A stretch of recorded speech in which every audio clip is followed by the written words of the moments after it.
Chapter 44. The wolves came closer, sniffing their way through the underbrush. Any closer and they'd hear my rapid breathing and the drumming of my heart. It was only a matter of time before they found me. "Close your eyes, child," a female voice whispered in my ear. I closed my eyes. "Close your eyes so you won't see them coming." "No, close your eyes so they can't see you," she said into my thoughts. "Achila, Mother, they will smell me." "Yes, but they will think you moved on. Trust me. Whisper the words with me, Tessa." "It won't work. He bound my magic. I can't shift or—" "He cannot bind me." She whispered the words into my spirit, and they fell from my lips. My eyes closed, and I focused on the rustling of leaves. The men and wolves came closer and closer. They passed by my tree as I continued to allow my mother's spirit to speak through me. I thought they'd gone until footsteps shuffled beneath me. I opened my eyes, frantically searching in the darkness.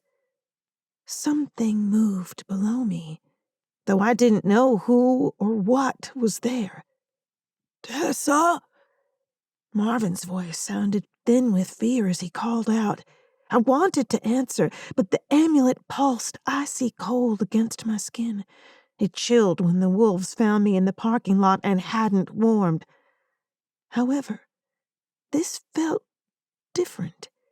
It was like wearing a pulsating cube of dry ice around my neck. Marvin called to me a few more times before I heard a meaty thud, followed by something heavy hitting the ground. "Tessa, daughter of Achila, come to me now or I'll kill this man." A powerful male voice filled the air, making my skin crawl. His voice contained dark magic. Everything in me wanted to move toward his voice, wanted to obey.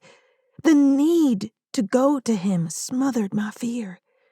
I leaned forward, trying to see the one who called me. I needed to see his face. "Close your eyes," Achila whispered. The whisper broke the compulsion. I sat back and closed my eyes. Screams of agony drifted up the tree, filling my ears.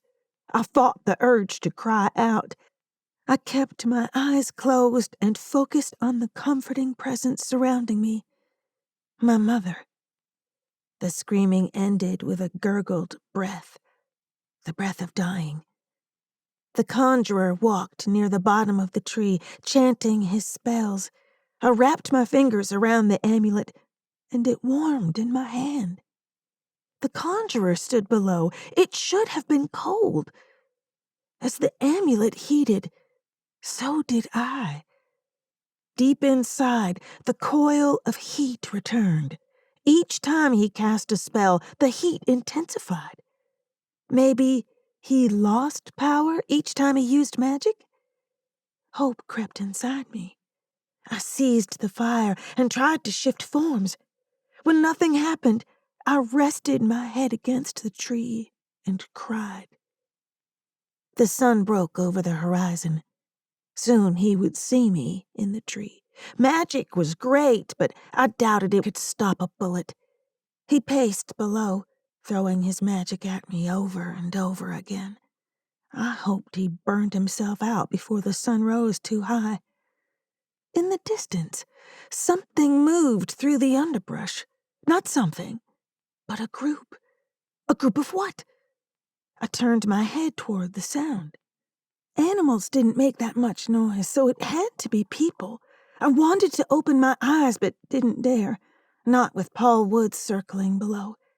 I wanted to call out to the people. I needed to tell them to go away.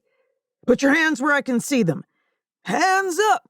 another male shouted below, followed by a scream that reminded me of live lobsters being thrown into a boiling pot. Someone called out, "Officer down! Officer down!" Gunfire rang out below, but I kept my eyes closed. After several volleys, the air around me cooled, and I could breathe deeply for the first time since the conjurer had taken me. The power inside me flared, and the heat burned deep in my gut. I peeked at the movement below. "Tessa Lamar!" Samuels called into the woods. "Tessa!" I covered my mouth as a sob of relief escaped me. Up here. When I moved, my muscles cramped. After sitting still for so long, they'd become stiff and refused to cooperate. I'm up here. "Can you get down?" I'm trying. After everything I'd been through, the idea of being hoisted down by a cherry picker seemed humiliating. I slowly made my way down the tree, branch by branch, until I could see the men standing below. Samuels moved beneath me as I swung from a branch, trying to gain a firm hold against the trunk, trying and failing. "Let go. I got you." He wrapped his hands around my thighs, and I let go of the branch. True to his word, he caught me before I hit the ground. He pushed my face into his shoulder and guided me away from the scene. When I tried to pull my head away, he pressed tighter.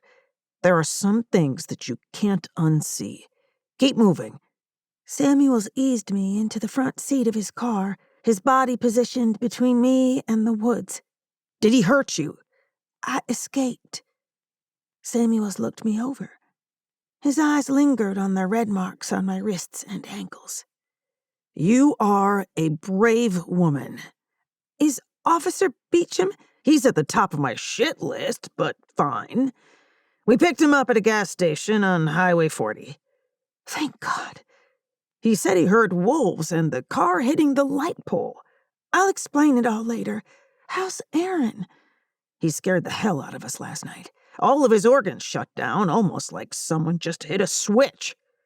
Samuels ran his hand over his chin. "Then the bastard sat up and asked for food." What? How? My exhausted brain refused to wrap itself around his words. One minute he was as good as gone, and the next he was talking to us like nothing was wrong. It was the strangest thing I've ever seen. You mean before you shot Paul Woods? Yeah, last night. Huh. Well, at least he's all right. I leaned against the seat, trying to figure it out. "I'll take you home after I call the ME. I'm curious about the details." Can I borrow a phone? Samuels grinned. "Yours is in the glove box. I confiscated it from the locals. I figured you'd want it when we found you."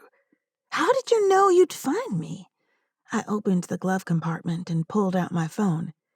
"Because you are the most resourceful woman I have ever met." He chuckled and walked away. I took resourceful as a compliment, though I didn't feel resourceful at the moment. Bryson picked up on the first ring. "Hello, Tessa?" Yeah, it's me. I had no idea what he knew, if anything. The sound of his voice brought tears to my eyes. I'd screwed up. Worse, I'd caused Bryson to worry. "Thank God. Are you okay? Where are you?" He had every right to be angry, but he sounded relieved. I'm fine. I'm not sure where I am. Somewhere in Ocala. Paul Woods is dead. I'm sorry I ran out on you. I thought I could handle it. "We'll talk about that later. For now, I'm glad you're okay. Figure out where you are so I can come get you." I'm with Samuels. Bryson drew a deep breath. "I wondered what was going on when he ran out of here last night. He told me it was work. I'm not surprised. A lot of people have lied to me lately." I'm sorry, Bryson. Tears ran down my cheeks. Are you still at the hospital? "Yes. But now that Woods is dead, I'm going to the tribal house to get some sleep." That's silly. Go to my apartment. It's closer. I'll meet you there.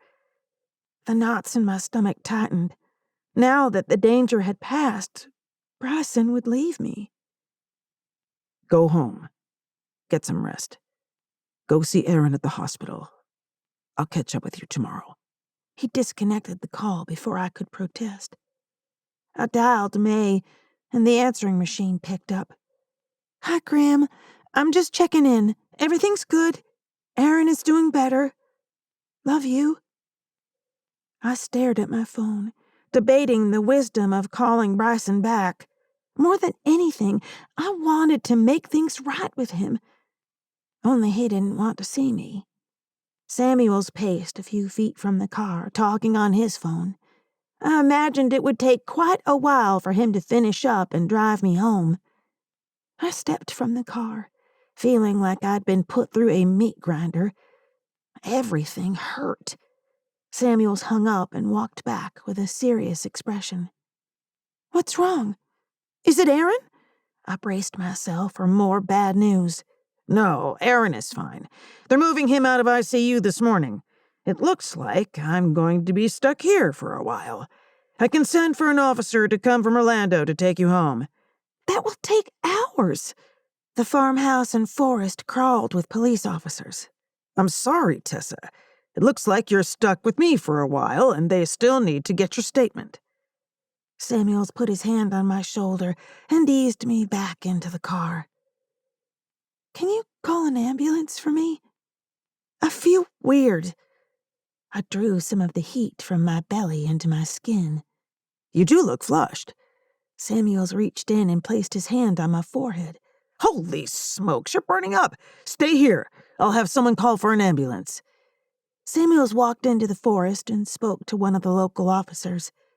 I didn't have much time or privacy. People milled about everywhere. I wrote a quick note, slipped out of the car, and crouched behind the rear bumper. My spirit animal blazed to the surface, changing my form in a heartbeat. Anyone with eyes would know this was no ordinary bird, with my feathers burning bright in the morning sun. Samuels broke the tree line and stopped. He stared at the bright orange and red bird sitting next to his car, with a piece of paper dangling from its beak. The human part of me chuckled several short chirps. I flew the short distance and landed at Samuel's feet, lifting my head. Samuels glanced over his shoulder before taking the note, which read, "Samuels, I'm going to fly home. Tessa." He looked at me wide-eyed and shook his head. I launched into the air, my feathers catching fire as I soared higher and higher. In the distance, Samuels laughed. Chapter 45. The time and the miles passed as I flew through the midday skies toward Geneva. Not a cloud in the sky, and the air grew hot, but I reveled in it. The aches and pains of my human form faded into memories as I stretched my wings and soared on the breeze. I circled the tribal house. The fire pit sat empty, and only a few people milled around the grounds. The idea of walking naked through the front door made me queasy. I swooped low over the rooftop and cried out. With any luck, Bryson would hear me. People heard me and came outside, several in fact, but not Bryson. I circled again and landed in a tree a few yards from the house before hopping to the ground. I shifted into my human form and held my head high as I strode through the front yard and into the building. The woman at the welcome desk nearly fell out of her chair when I walked past her. I moved down the hall to Buck's office, relieved to find him sitting behind his desk. "I need a blanket and Bryson." Buck shook off his surprise and pulled a cotton blanket from his chair. "Tessa, you can't walk in here naked. I heard you calling overhead. You have to be careful who sees you." He wrapped the blanket around my shoulders. "I apologize. I'll stash some clothes in the forest before I fly in here again." He pressed his lips together in disapproval. I wasn't being sarcastic. It's smart to put a bag of clothes in the forest for emergencies. He nodded. "I agree." "Where's Bryson?" Buck shook his head and laughed. You are every bit as stubborn as your grandfather. Bryson is down the hall, last door on the left. Despite my mood, I grinned at his compliment. I felt pretty brave until I reached his door. I debated on knocking, but decided against it. Sometimes it's better to ask for forgiveness than ask for permission. He would have a harder time turning me away once I was inside. Bryson bolted upright when I came through the door. Tessa, what are you doing here? We need to talk. I moved toward him. Sprawled on the bed, he looked sexy as hell, and I wanted to touch him, to curl up with him and sleep the day away. Tomorrow. I'm going back to sleep. He started to lie down, stopping when I dropped the blanket. Then I'll sleep beside you. I moved toward the bed, determined not to leave until we made peace. You cannot shit all over someone and think sex is going to make things better. I didn't crap on you. You don't listen to a word I say. You don't respect the fact that I'm supposed to keep you safe. You're so busy running around, you don't realize when you're in over your head. Bryson folded his arms across his chest. I came to talk, Bryson. I flew straight here. Tell me what you came to say. I snatched the blanket from the floor and wrapped it around my shoulders. My face burned with embarrassment. Never, not once, had I been so bold with a guy. His rejection hurt. I sat in a chair across from the bed and bowed my head, chewing on my thumbnail. Bryson stared at me. This isn't going to work. I flinched as if he'd struck me. What isn't going to work? Bryson stood and grabbed his bag. Wait, Bryson, don't leave. I'll go. The hell you will. You woke me up to talk. We're going to talk. He tossed a t-shirt and a pair of sweats at me. Put them on. Oh, I thought you meant... I know what you thought I meant. You have a tendency to jump to the wrong conclusions. He turned his back. I stared at his broad back as his muscles strained against his shirt. His rumpled hair hung to the middle of his back. I'd never seen it so tangled. I slid his t-shirt over my head and it hung to my thighs. I didn't need the sweats, but pulled them on and rolled the waist. I'm dressed. Bryson turned around. Before you say another word, don't lie to me again. I want the truth. My mind went blank as I nodded. I'm sorry. He sat on the edge of the bed. I couldn't tell you where I was going because you would never have let me leave. Wrong. You should have told me what was going on so we could figure out how to handle it. I thought I could handle it. Aaron needed you at the hospital. Marvin was in Inverness. There was no other way. Bryson drew a breath. There's always another way. I should go. I stood and turned to the door. Sit down. Why? This is getting us nowhere. Bryson shook his head and motioned to the door. Then go. My lips moved as if to speak, but nothing came out. Was that it? He'd send me away? Dismiss me like a child? My anger rose, but I pushed it down. I came here to fix things, not make them worse. I almost died. Needlessly? Bryson said. No, not needlessly. Paul Woods is dead. I glowered. I did what I had to do to take care of the situation. Bryson stood, towering over me. Sit down. I sat, and he knelt in front of me. You lied to me, went off alone, put yourself in danger. You disrespected me again, and thought only of yourself. His voice remained calm. I didn't go alone. Samuel sent another officer with me. So you endangered the life of yet another cop? I couldn't say anything without digging myself into a deeper hole. I never asked you to be my guardian. Bryson took my shoulders in his hands. This isn't about being your guardian or asking permission. Did you ever once think of what would happen to May and Dottie if something happened to you? Did you think of how I felt when you didn't come back? What if you'd been killed?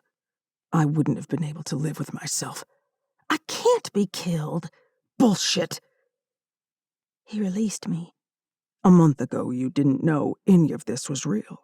You don't understand what you are or the consequences of your actions. You're not invincible. Even firebirds can be killed.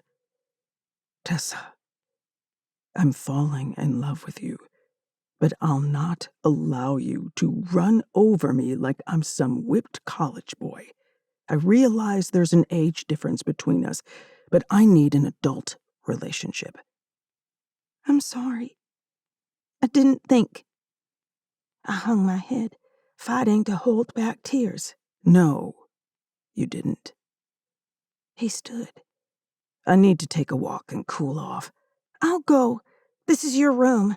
Stay, think, cry, beat the pillow. Do whatever you need to do. Stop running for a damned second. Bryson stepped into the hallway and closed the door behind him. I gasped when the door closed and I was left alone in the room. I clung to my anger, but it slipped away. Bryson was right. I'd behaved like a spoiled brat. I helped people work out their problems for a living, yet I failed miserably at handling my own. The talk left me with more questions than answers. I decided to wait for him to come back. We would finish the conversation once we had a chance to cool off. I crawled into his bed and snuggled into the pillow, my mind racing. Chapter 46. I woke in a panic, still half inside a nightmare and unsure of my surroundings. As the dream receded, reality rolled over me. Outside the window, crickets chirped. I didn't know how long I'd slept, but Bryson hadn't returned. I wandered down the hall, past Buck's office. Everything was dark, not a soul in sight. I hadn't thought to ask Bryson if my family knew I'd gone missing. I hadn't thought about a lot of things lately.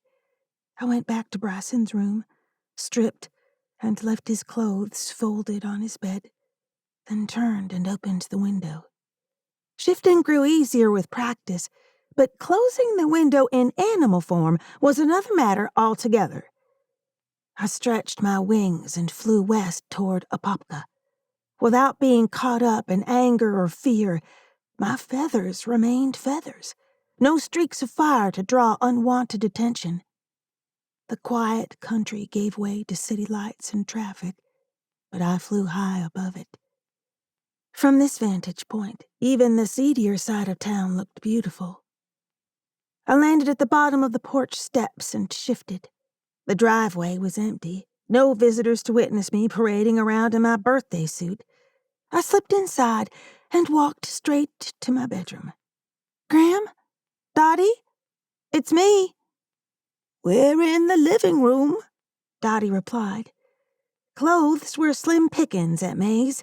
I took most of them home, and what remained was either ratty or too small. Not that it mattered, since I wasn't trying to impress anyone. I pulled on a pair of old shorts and a tank top. I felt like I hadn't eaten in days. "I'm going to grab dinner." "Okay, dear," May called. I tossed a leftover carton of Chinese food into the microwave. "Are they delivering Chinese out here now?" "No. Bryson brought us supper last night." May's words were clipped. That was nice of him, I said, not wanting to think about Bryson. We've had quite a few visitors, May said. May and Dottie stood in the doorway with their arms folded. They looked like a two-woman SWAT team. Dottie motioned to a bag on the kitchen table. I peeked into the bag and cringed. My dirty clothes, cell phone, and amulet were inside. I felt like a gnat drowning in a glass of sweet tea. You just missed Detective Samuels, May said as she sat. The look on her face said I'd better start talking. I grabbed the pork lo mein, though it didn't look appetizing any longer. I went after Marvin and ended up being taken to the conjurer's house. I got away, but Marvin didn't. Detective Samuels told us what happened. What he didn't tell us is how he ended up with your clothes and phone. Tessa, how could you be so foolish? Not only running after Marvin, but changing near outsiders. Have you spoken to Bryson? Does he know about this? May's eyes were both angry and worried at the same time. I messed up. I thought I could handle it, but then everything went sideways. I tried to talk to Bryson, but he was too mad to talk. Give him time, child, Dottie murmured as she rubbed my shoulder. May shook her head. What do you plan to do about the other one? Other one? What other one? Aaron. He's sweet on you. May went to the cupboard and pulled out her whiskey, along with 2 glasses. I was planning to break things off with him when he got sick. I eyed the bottle. Oh, no, this isn't for you, young lady. You need to drive yourself home. I'm not going to let you hide here when you have a mess to clean up. May poured herself and Dottie a shot. Bryson told us about Aaron getting sick. It would have been nice to hear it from you. I'm quite fond of the boy. Sorry, Graham. Everything happened so fast, I didn't have time to call. Next time everything is happening fast, slow down. May shook her head and knocked back the whiskey. Tessa, all of this is new to you. You can't expect to have all the answers. I know it's not your way, but lean on those who love you until you get your feet back under your fanny. Dottie sipped her whiskey. So, what are you going to do about Aaron? May persisted. I need to stop it before it goes any further. If we can be friends, great. If not, then that'll be his choice, not mine. Tessa, Dottie and I disagree on this. I say if your heart wants Aaron, don't cut him loose just yet. Just because Buck thinks you're going to marry Bryson, it doesn't mean you're going to marry Bryson. Buck Oldham will have to get over it. May set her jaw. Follow your heart and give yourself time, Tessa. No one can set your path for you. Dottie smiled. Thank you both. I sat back.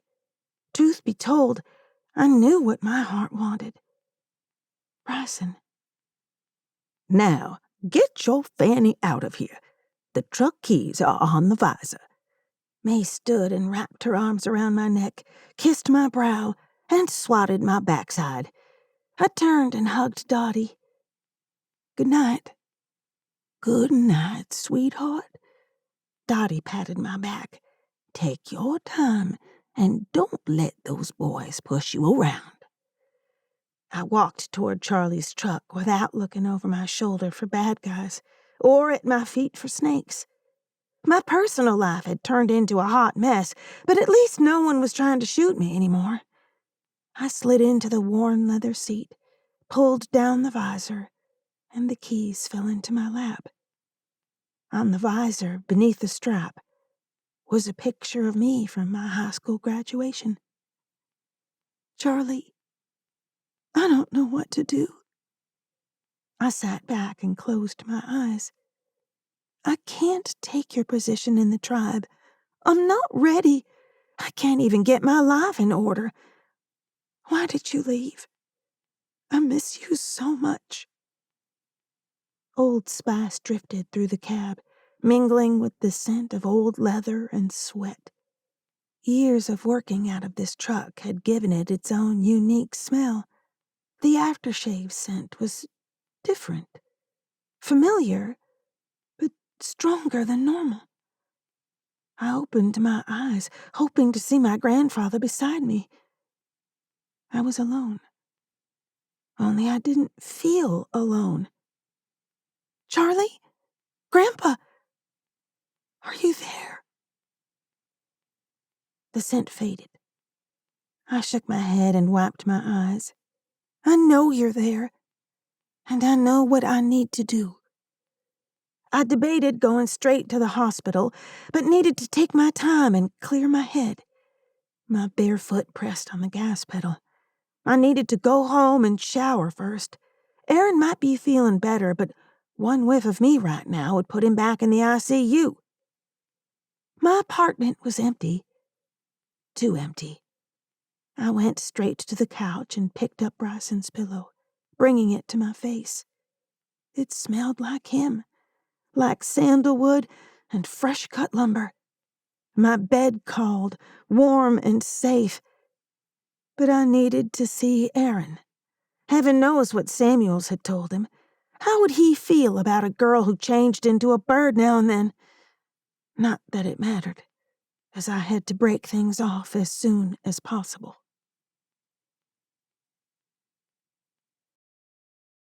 Chapter 47. I walked into Aaron's hospital room with a growing sense of doom. Knowing what needs done and doing it are two different things. Hey, there she is. Aaron grinned. He sat in the lounger next to the bed with only one IV in his arm. Hi. I went to him and slid my arms around his neck for a quick hug. Aaron had other ideas. He pulled me into his lap and laid a kiss on me that would have made a sailor blush. Samuels cleared his throat. Tessa, where did you fly off to? A little bird told me you were in Geneva. I cringed at his words. Did I assume Aaron knew my secret? Or did he just enjoy watching me squirm? Hi, Samuels. I had to take care of something before I came here. I eased away from Aaron. I owe you my life, but don't expect a kiss. That's okay. I have a bird's eye view over here. He chuckled. Aaron pressed his hand to my cheek and turned my face towards his. Samuels told me you left before giving your statement. I'll take care of it tomorrow. I needed to get out of there. Understandable. Settle something for us. We have a bet going on how you got out of the laundry room. Aaron pulled me close, still grinning. He definitely felt better. I pulled my legs through my arms and chewed the tape until I could break it, then used the zipper from a pair of jeans to... Aaron interrupted me with a victory shout. I told you she did it alone. He kissed my cheek. That's my girl. I pulled back enough to get a breath and turned my head toward Samuels. Is he on pain meds? Nope. Samuels chuckled as he stood. I think I'm going to leave you two lovebirds alone. Aaron, see you tomorrow, buddy. I'll be here when they spring you. You're getting out tomorrow? I asked. Yep, and plan on being back in the office by noon. I have some kids to find. We have some kids to find. He waved to Samuels. Have a good night, Samuels, I said. Samuels winked and closed the door behind him.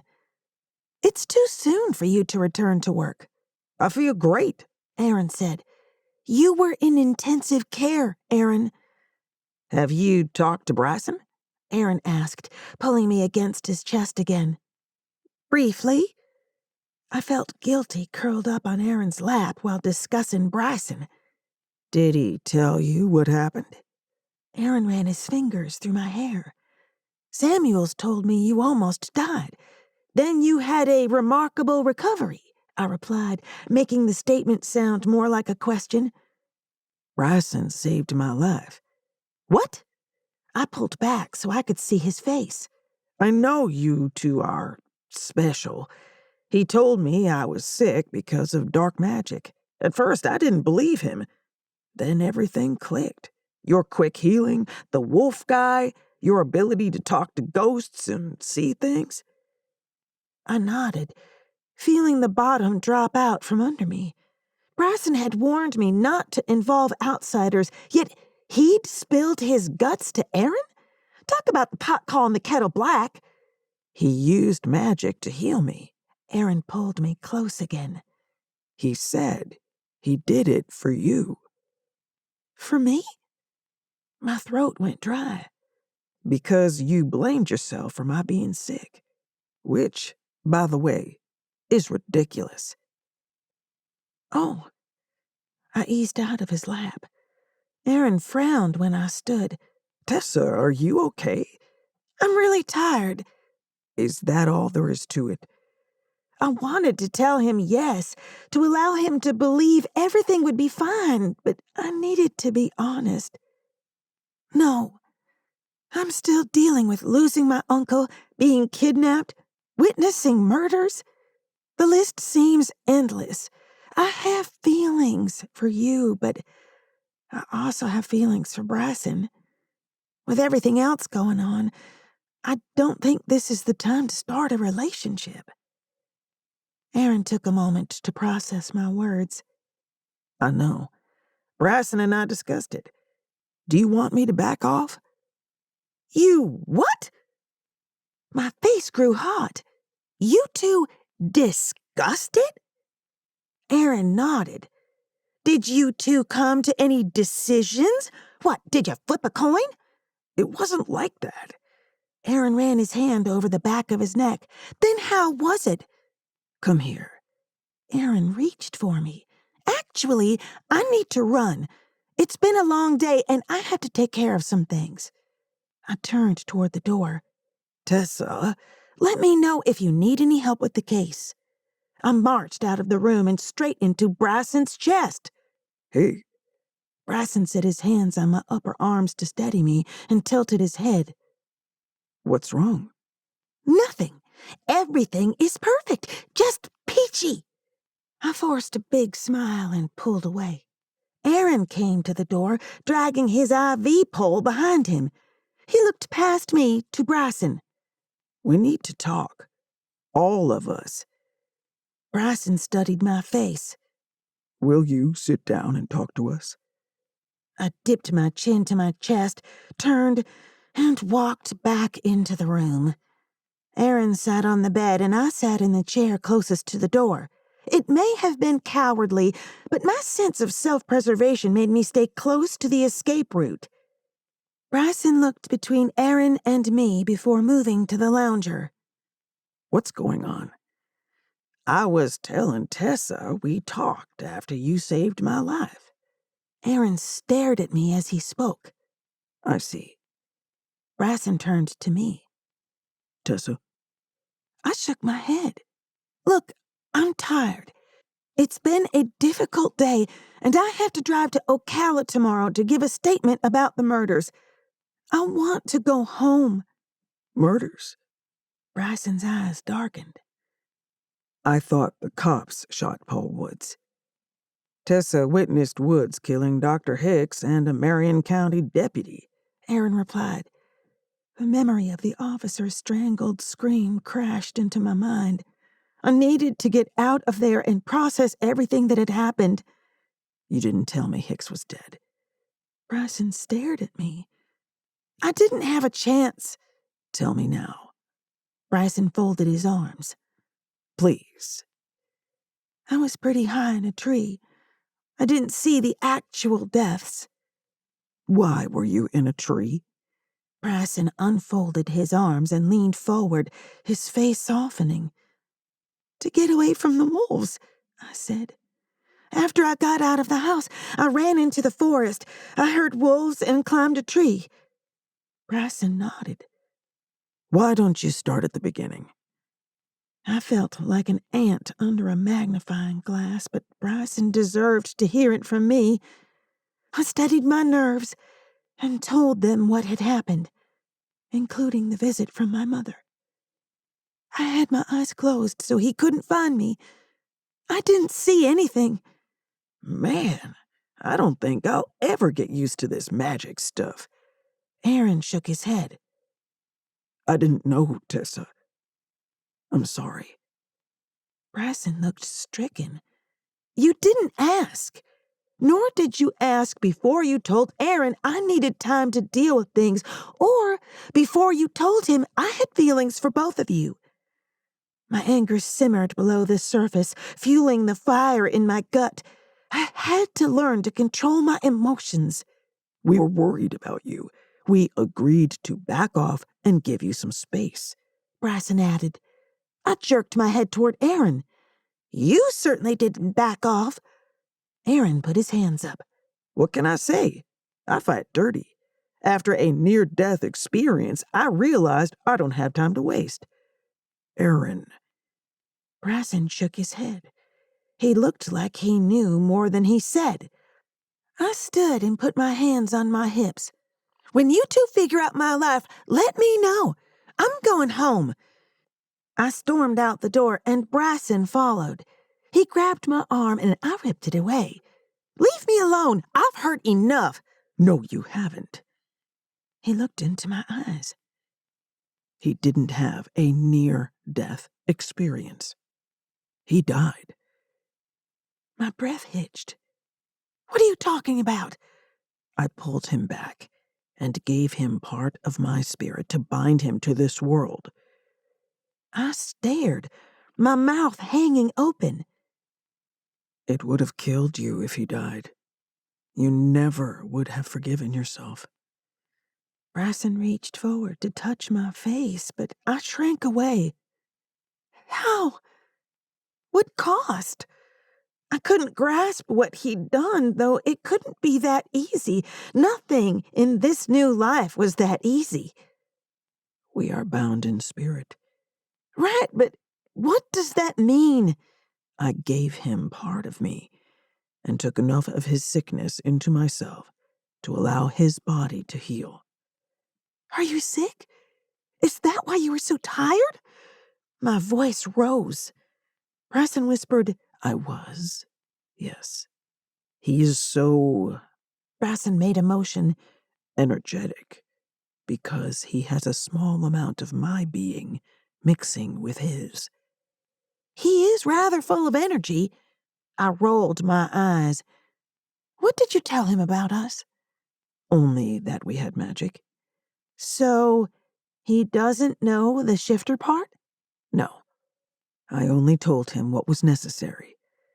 I leaned against the wall. Would Samuels tell Aaron about me shifting? Bryson smiled. I should get back in there before I have to peel him off the ceiling. I'm going home. Do you want me to come by later? Not tonight. Maybe tomorrow, after I get back in town. Bryson's face fell. He looked so disappointed, I almost changed my mind. Almost.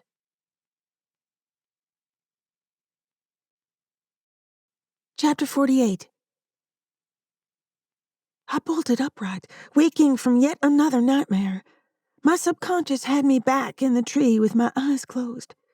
Someone hammered on my front door. What time is it? I murmured into the dark room. Who in the hell is knocking on my door at 5:45 in the morning? I tossed my singed robe around my shoulders and tiptoed to the door. Aaron stood on my doorstep with 2 cups of coffee, a fat folder under his arm, and a stupid grin. I opened the door and turned before I made eye contact. What was he doing here? He needed to learn to call before dropping by, especially at such an ungodly hour. I walked back toward my room. Aaron caught my arm before I slid between the sheets. We have work to do. It is the butt crack of dawn, Aaron. I'm tired. Call me later, I grumbled, and crawled back into bed. I thought you wanted to get Mr. Rivera out of jail. When the sun's up, we'll talk. Go to work. Turn the bottom lock on the way out. My brain clicked on. Something didn't make sense. They discharged you from the hospital in the middle of the night? Nope. I left. Aaron pulled the lid off a coffee cup and waved the steam in my direction. The aroma of coffee hit me almost as hard as his words. You left against medical advice? I couldn't sit there until they got around to doing the paperwork. I have a case to solve. Those kids are out there somewhere. I sat up and grabbed the coffee. It burned my tongue, but tasted amazing. You are a serious pain in my butt, Detective. Right back at you, sweetheart. He sat beside me. I did some digging this morning and came up with nothing. Samuels has a name and an address, but when he went by, the place was empty. The guy left in a hurry. Samuels is looking for next of kin and place of employment, but it's a slow process. We need to go back to the Rivera house and see if you can speak to the ghost. This morning? Did you sleep at all last night? Aaron's newfound energy worked my last nerve. No doubt a side effect from Bryson's healing. No? And I feel great. Come on, get dressed. Let's nail this guy. He stood and paced beside the bed. Fine, I'm up. Do I have time for a shower? I frowned at the annoyed look in his eyes. Yes, but hurry. I climbed out of bed for the second time and walked into the kitchen to make coffee. I'll make breakfast, you shower. Unless you want me to join you? Aaron motioned toward the bathroom. Join me? No, I don't think that's a good idea. Can't blame a guy for trying. We have work to do. I went into the bathroom and closed the door. I needed to set Aaron straight about us, but he had more of Bryson inside of him than I wanted to deal with. How long would the after effects of sharing his spirit last? I showered and dressed, only to find Aaron pacing a path on my carpet. How much coffee have you had? You're seriously high-strung. This is my first cup. Ready? He snatched the case file from the counter. Where's breakfast? Aaron grinned. I got distracted. We can get something on the way, shall we? I longed for food, unable to remember the last time I'd eaten. I settled for a thermos of coffee and the promise of a drive-through. Sure, let's go. I had to hustle to keep up with Aaron's quick pace. Once inside the car, I buckled up and held on for dear life as Aaron drove toward the victim's house. His driving was almost as erratic as his speech. Aaron, slow down. You're going to get a ticket. He looked at me and laughed. I can talk my way out of it. Right. Cop perk. I relaxed when the car slowed to a respectable speed. What am I supposed to ask Mrs. Rivera? If I can even reach her. There's no guarantee this will work, you know. Ask her about the killer. Ask her if she knows where the children are now. Maybe she can help us find them? Aaron drummed on the steering wheel, waiting for a red light to change to green. Are you cleared to return to work? The thought popped into my mind and out of my mouth. Not officially. Aaron smirked and turned left into the neighborhood. I wrapped my arms around myself and sank into my thoughts. The last time I'd come face to face with the ghost of Mrs. Rivera, it hadn't gone well. What if the woman refused to talk to me? I didn't want to see disappointment in Aaron's eyes. Not when I'd nearly cost him his life. The car came to a stop, jarring me from my troubles. Before I could unbuckle my seatbelt, Aaron pulled me toward him and pressed his lips to mine. The kiss surprised me, not because he did it, but how different it felt from our others. Aaron seemed to claim me, starting with my lips. I released the seatbelt, and he pulled me across the console. He tangled his fingers in my hair as his lips crushed mine. The extra energy from Bryson's healing poured through him and into me. I could almost taste Bryson on Aaron's lips. "Whoa, no, stop!" Aaron pulled back, grinned, and dove in again. I made a protesting sound and scrambled away from him. "Sorry about that." I fell back into my seat, breathless and more than a little confused. Aaron hopped out of the car and walked to the front door without as much as a look back. What the hell? My fingers brushed my swollen lips. I stood and slammed the door. Aaron had been through a lot, but it didn't excuse his rude behavior. I steeled my resolve to keep my distance. I stormed through the open front door. "Hello?" "Over here." Aaron leaned against the kitchen counter with his ankles crossed and arms folded. His grin looked more like his and less like Bryson's. "What was that about?" "I was taking your mind off your nerves." He pushed back from the counter. I threw my hands up with a frustrated grunt and went into the living room. He may have stilled my nerves, but my head had left the game. He'd played me, and it ticked me off. Aaron asked, "Ready to get started?" "Not yet. Aaron, you have to back off. I need time to figure things out." "That's bullshit. I saw it in your eyes when you looked at Bryson. You've made your choice." "Then why did you shove your tongue down my throat outside?" "I couldn't help myself." "Try." "I am trying." He looked me over as if imagining me naked. "Try harder." He looked away and ran his hand through his hair. "I'm sorry. I'm not usually so aggressive. Are we good?" "Yep, we're fine." I drew a cleansing breath and exhaled my frustration. I took my time, wandering around the room and clearing my head of Aaron's behavior. Even though I'd been here before, I'd never get used to searching the home of a murder victim, hoping to run into a ghost. "Mrs. Rivera? Are you here? I need you to help me find your children." I walked through the small formal dining room and into the kitchen, ignoring Aaron as I passed. I trailed my fingers over the windows, hoping to catch a glimpse of previous activity in their reflections. When no visions came, I moved upstairs into the nursery. My chest hurt as I ran my fingertips over the butter yellow and soft blue crib blanket. I caught movement in the corner of my eye and turned to see Aaron watching me. I can't find her. I wanted to give up and go home, but I could lose a little sleep if it meant saving the lives of 2 children. What is her first name? "Amalia." Aaron's gaze lingered on the large teddy bear sitting in the rocker. "Her name was Amalia." "Amalia? Can you hear me?" I called into the powdery, sweet room. "We need your help to find your babies."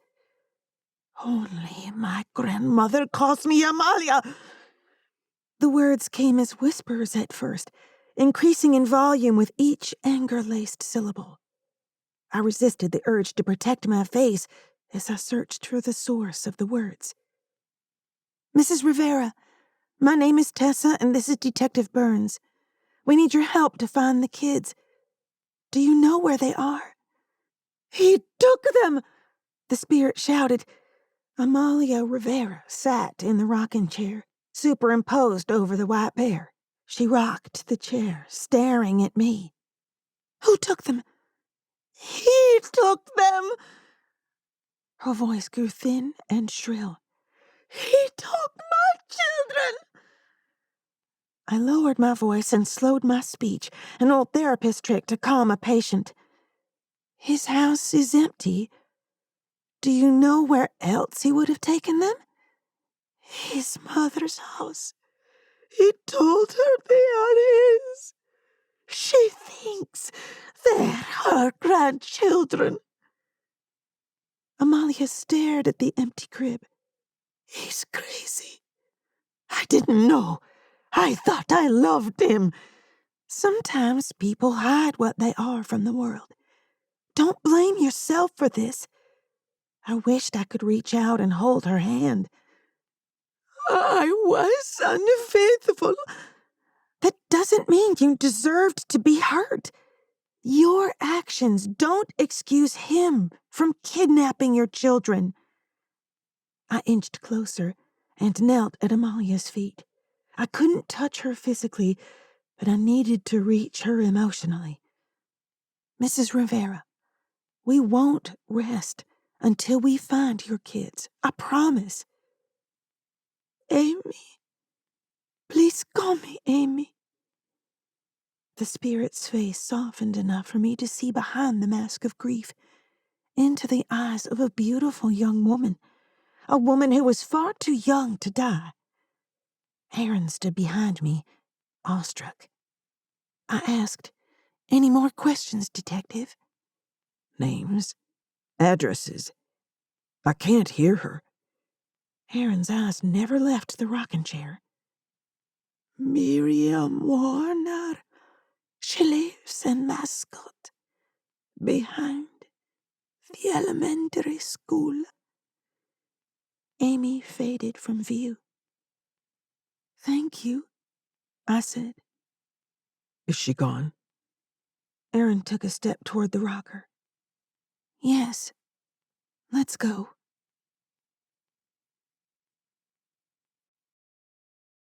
Chapter 49.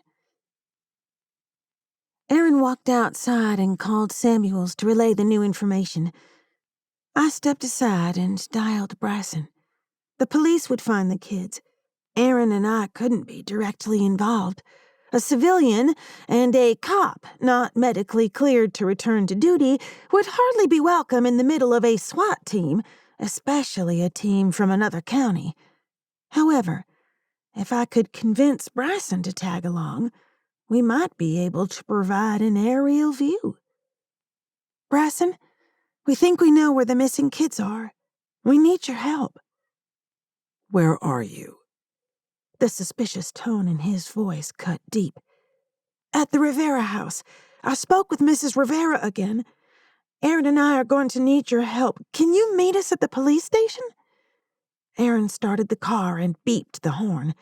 I jumped at the sound, turned, and hurried to the car. Bryson? Stay out of it, Tessa. This is beyond dangerous, going after a killer again. He sighed into the phone. Let the police handle it. Bryson, what if he gets away? We can help in other ways. Please meet us at the station. The connection went silent. I need you. See you there. Don't do anything stupid until I get there. Bryson disconnected. I tucked my phone in my pocket. He's on the way. Aaron put the car in park and stared at me. Are you two still arguing? We aren't arguing, but it's tense. Why? I shrugged, not wanting to get into it. You have feelings for him. I do, but you knew that. Aaron smiled and pulled onto the street. I did, but it doesn't mean I have to like it. Should I apologize? Aaron chuckled. No, don't apologize for the way you feel. I turned to the window. What's the plan? I aim to make you forget about Bryson and ride off into the sunset with me. Aaron. I rested my head on the window and closed my eyes.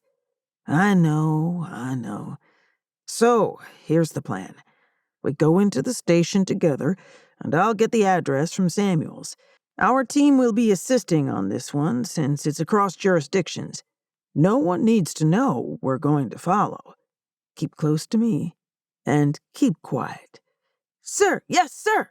I smirked, imagining him giving Bryson orders. This had bad idea written all over it. Local news vans and reporters mobbed the police station. Aaron failed to mention the press conference regarding the case. The brass had arranged it before the latest developments, and no one thought to cancel it. Aaron led me to a rear entrance and ushered me into the building as discreetly as possible. Once inside, he brought me into the lobby. "What's going on?" He gave me a firm look. "Wait here and stay quiet." "Okay." I watched the crowd on the sidewalk outside and called Bryson. "Hi. Listen, there are a ton of reporters outside. I'm waiting for you in the lobby." "Great." Bryson sounded irritated again. "Why are you whispering?" "In case someone is listening." "Didn't May teach you if you're doing something you have to whisper about, you ought not to be doing it?" Bryson chuckled. "Be there in a few." While he may have had a point, he didn't need to rub my nose in it. Bryson and Aaron needed to stop treating me like a child. I sat and folded my arms. I realized I was pouting and unfolded my arms. Damn them both. Minutes passed by and the camera crews and reporters multiplied. Several female heads turned as Bryson walked through the glass doors. One blonde reporter had to visibly shake herself to regain her composure. The woman practically drooled after him, leaving me with a strong sense of jealousy. Bryson narrowed his eyes. "What?" "Nothing. Thanks for coming." "You didn't give me much of a choice." He took my hand. "What's wrong? Why are you so upset?" "You didn't see those women out there falling all over themselves when you came in?"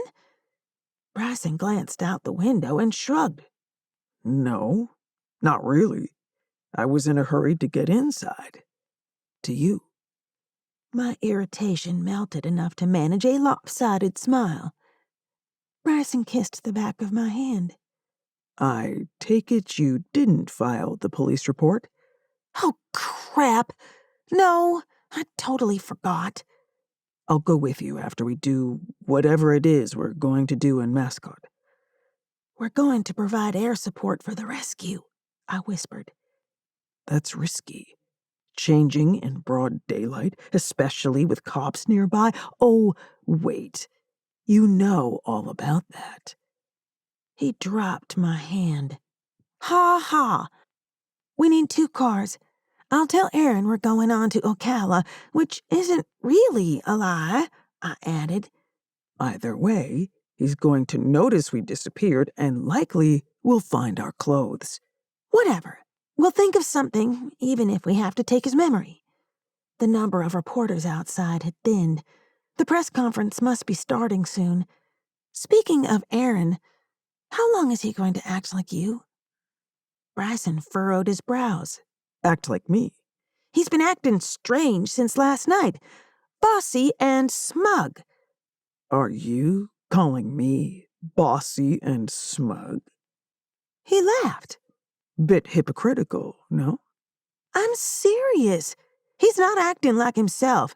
"Maybe you don't know him as well as you think you do, Tessa." Bryson leaned close until his nose was an inch from mine. "She knows me just fine." Aaron came back and interrupted the almost kiss, his grin broadening. I stood, flustered. "Are we ready? Do you have the address?" "Yeah? Aaron looked past me to the sidewalk. Let's go out the side door." "Good plan. Tessa and I are going to follow you to Mascot. I'll take her to Ocala to make her statement afterwards. Seems she forgot." Bryson slid his arm over my shoulder. "We have things to discuss on the way up. She rides with me now. You can take her to Ocala." Aaron offered his hand. "Why don't you two go in Aaron's car and I'll follow in Bryson's?" I stepped out of Bryson's embrace. "Ride with him. I'll be right behind you." Bryson grinned at Aaron, though he spoke to me.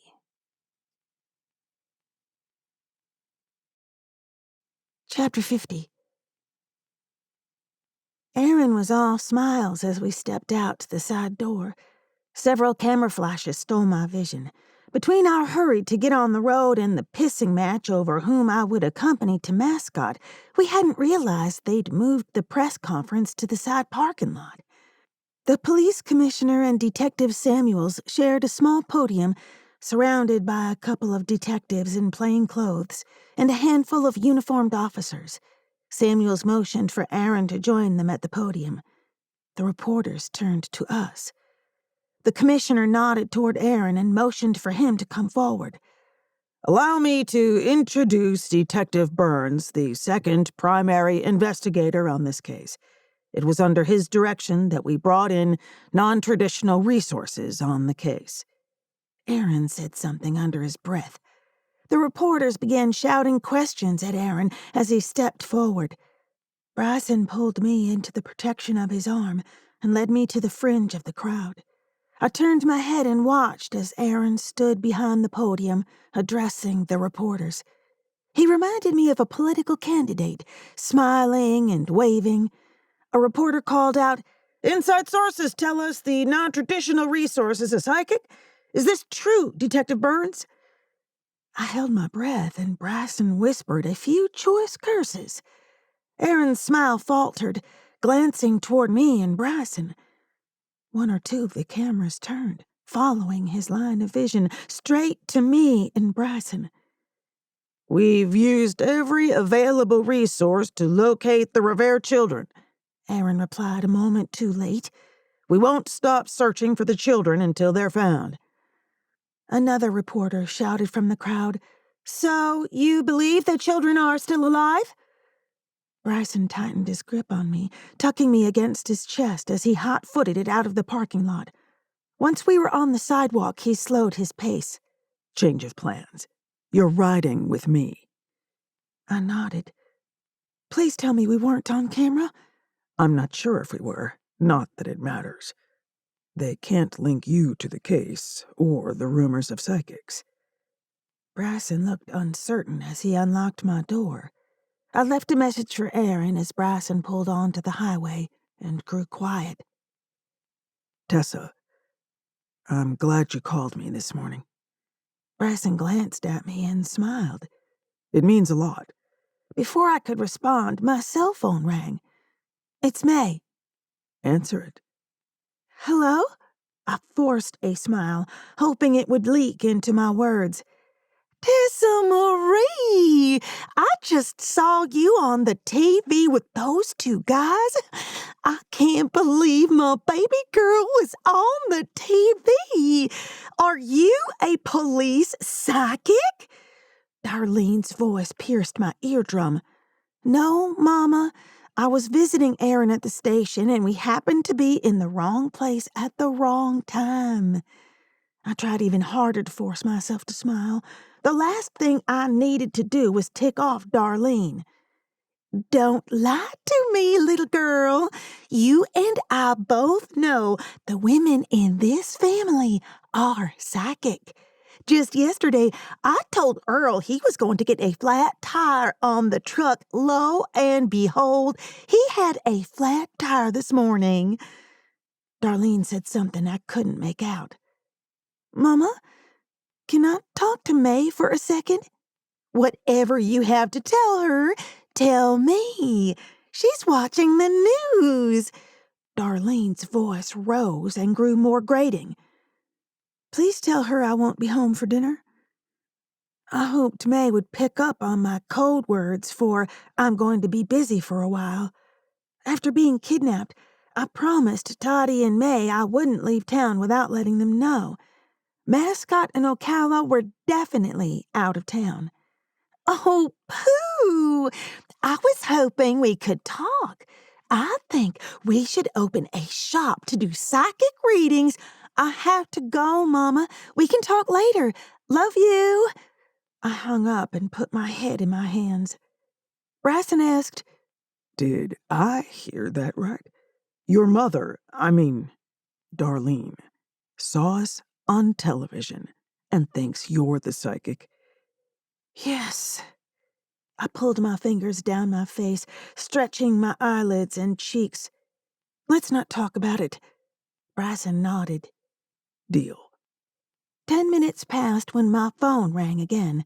This time it was Dottie. Hello?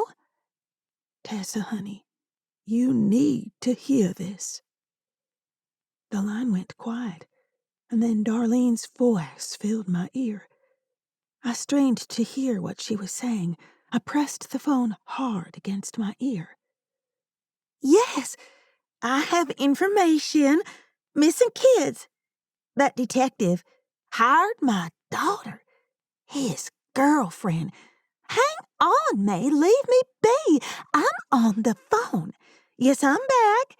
That tall fellow, all three dating. I heard bits and pieces of the conversation, enough to give me chest pains. I put my finger in my ear, struggling to hear. Them three are having a ménage à trois. No, wait, that's when there's two girls and one guy. What do they call it when it's two guys and a girl? Darlene barked out a laugh. The sounds of a struggle came across the line.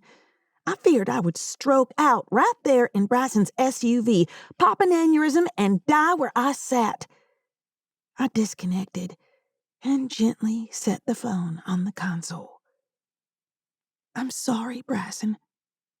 Before he could ask, I threw my head back and screamed. One long, shrill sound erupted after the next until I disintegrated into hysterical laughter. Bryson turned white as a sheet and eased the car off the road. He started to reach for me, but stopped short. Tessa? I looked at him, still laughing like a lunatic. She told the news station we were having a ménage à trois. Darlene? He seemed to have a hard time wrapping his brain around what had happened. Yep, Darlene told someone at the news station I was psychic and sleeping with you and Aaron. My laughter turned into tears. Bryson made a hissing sound as he leaned over and drew me into his arms. She's insane. No one will listen to that nonsense. It'll be all right, baby. Everything will work out. I nodded and curled closer to Bryson. An unwelcome sense of déjà vu struck. Hadn't I been in the same position with Aaron just hours earlier? I started to pull away when the phone rang again. This time Bryson picked it up and powered the darned thing off. Bryson, I kissed Aaron. I mean, he kissed me, but I kissed him back. He tensed, but continued to hold me. I'm sorry. He's acting so weird, and I'm so freaking confused. Tessa, we don't have a commitment. Who you kiss is your business. I know, but I pulled away. But what? I thought... He tucked a curl behind my ear and smiled.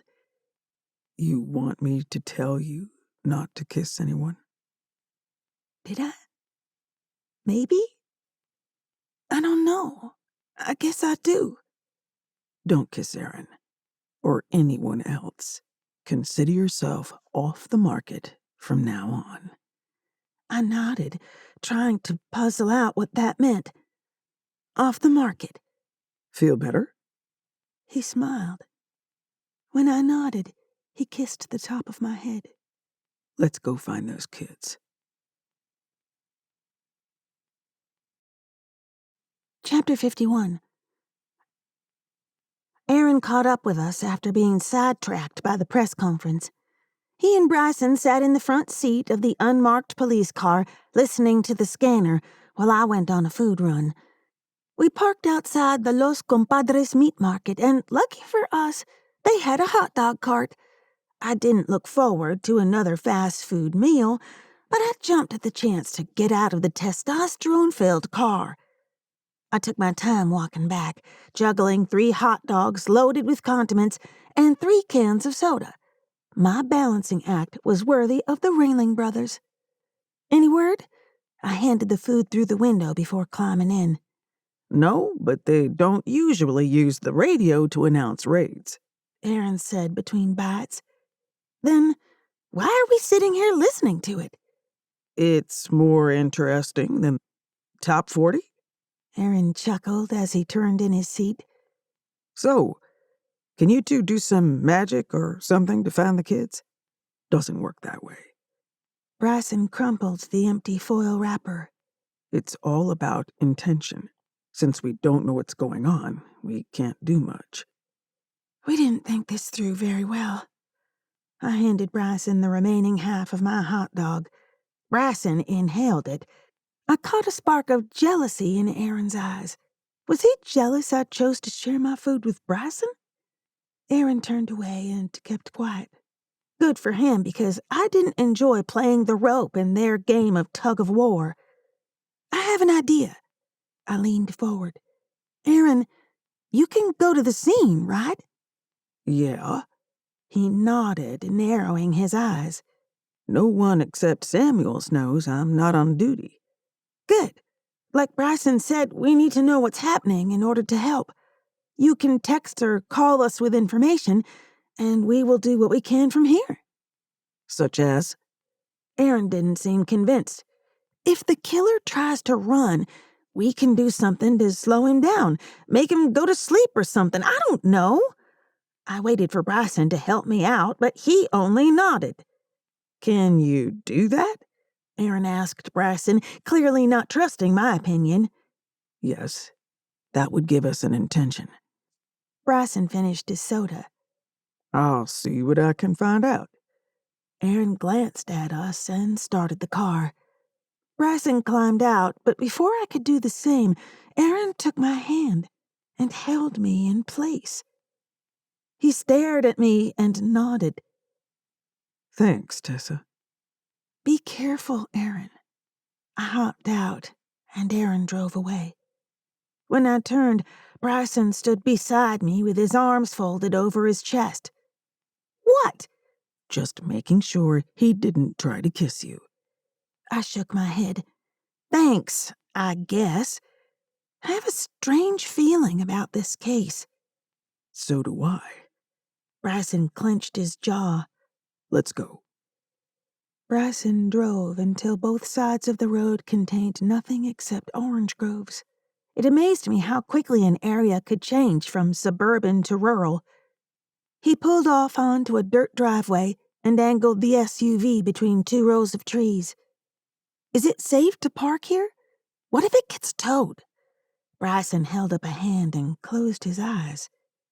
By the time he finished the chant, I felt an overwhelming desire to get out of the vehicle. 1 minute, everything was peachy. The next, my skin crawled over my bones. What did you do? No one will bother the rover. If they notice it, they won't want to come near it. He pulled his shirt over his head. My eyes widened, forgetting what we were there to do. We'll need our clothes when we shift back. Oh! I couldn't understand what had come over me. Bryson was an attractive guy, but I'd never felt such a physical pull to another person. Get your head out of the gutter, Tessa. Bryson opened his door and pulled his boots off. I'll wait until you're done. I couldn't look away from his muscles as he bent to remove his jeans, wiggling in his seat until he was bare. Tessa, I've seen you naked several times now.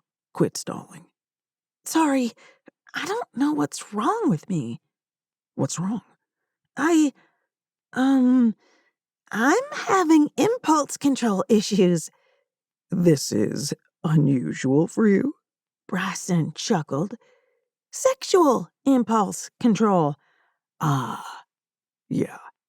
That could be your spirit animal leaking through. I feel it too. You do? Yes. But we don't have time to worry about it now. Focus.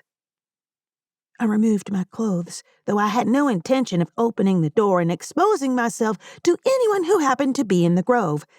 I hadn't figured out how to shift inside of a vehicle. Feeling eyes on me, I turned to see Bryson watching, with a look I'd only seen on his face a couple of times. He looked thirsty, but not for water. For me. Get your head out of the gutter. You said we didn't have time for sex. Later. We will have time later. I tumbled out the door, not wanting to risk him changing his mind. Not when my body reacted as it did to his expression. We would both combust if he touched me. I shifted from human to a burst of flames before I got control of my emotions. I could have sworn I heard Bryson chuckle before his spirit animal called to me from the air. We soared high enough to clear the sentinel pines dotting the landscape. We found the gathering of police vehicles surrounding a small house. Bryson dove low and alighted in a tree near the gathering. I landed in some brush near where Samuel stood arguing with Aaron. The guy is inside with an arsenal of weapons. Right now, you're a civilian. You need to go. Samuels put his finger in Aaron's chest. Come on, we aren't in range. I'm not going anywhere. Aaron fired back. I caught movement through a window. Were the kids in there? I couldn't hear much from inside the house over the noise of the police. I hopped deeper into the brush and took flight, circling over the house twice before landing on a clothesline in the backyard. Bryson landed a few feet from me on the edge of the roof. His dark, predatory eyes searched the area before turning to me. My spirit animal called to him, reacting to Bryson stronger than I had in human form.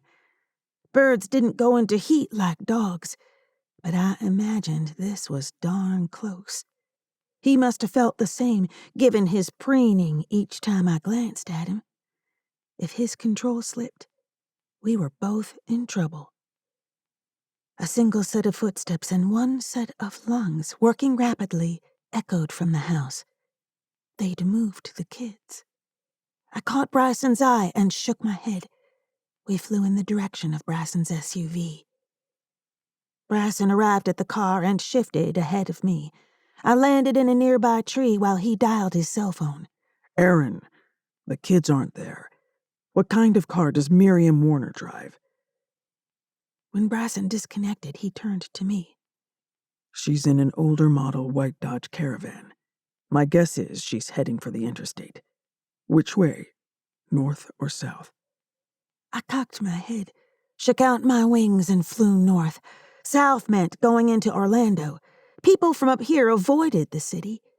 Finding one car on any number of back roads seemed impossible, but burning off some energy might help calm my other urges. Chapter 52. A hawk in flight can pick out the movement of a field mouse from 100 feet away, and can dive at speeds of more than 150 miles per hour. A preternatural hawk and firebird can enhance their hunt with ancient magic and spells.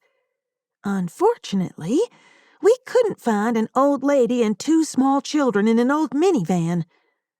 Bryson circled back toward the car, and I followed. We shifted back to human form and dressed. When we cooked up the plan, I thought we would find the kids and save the day.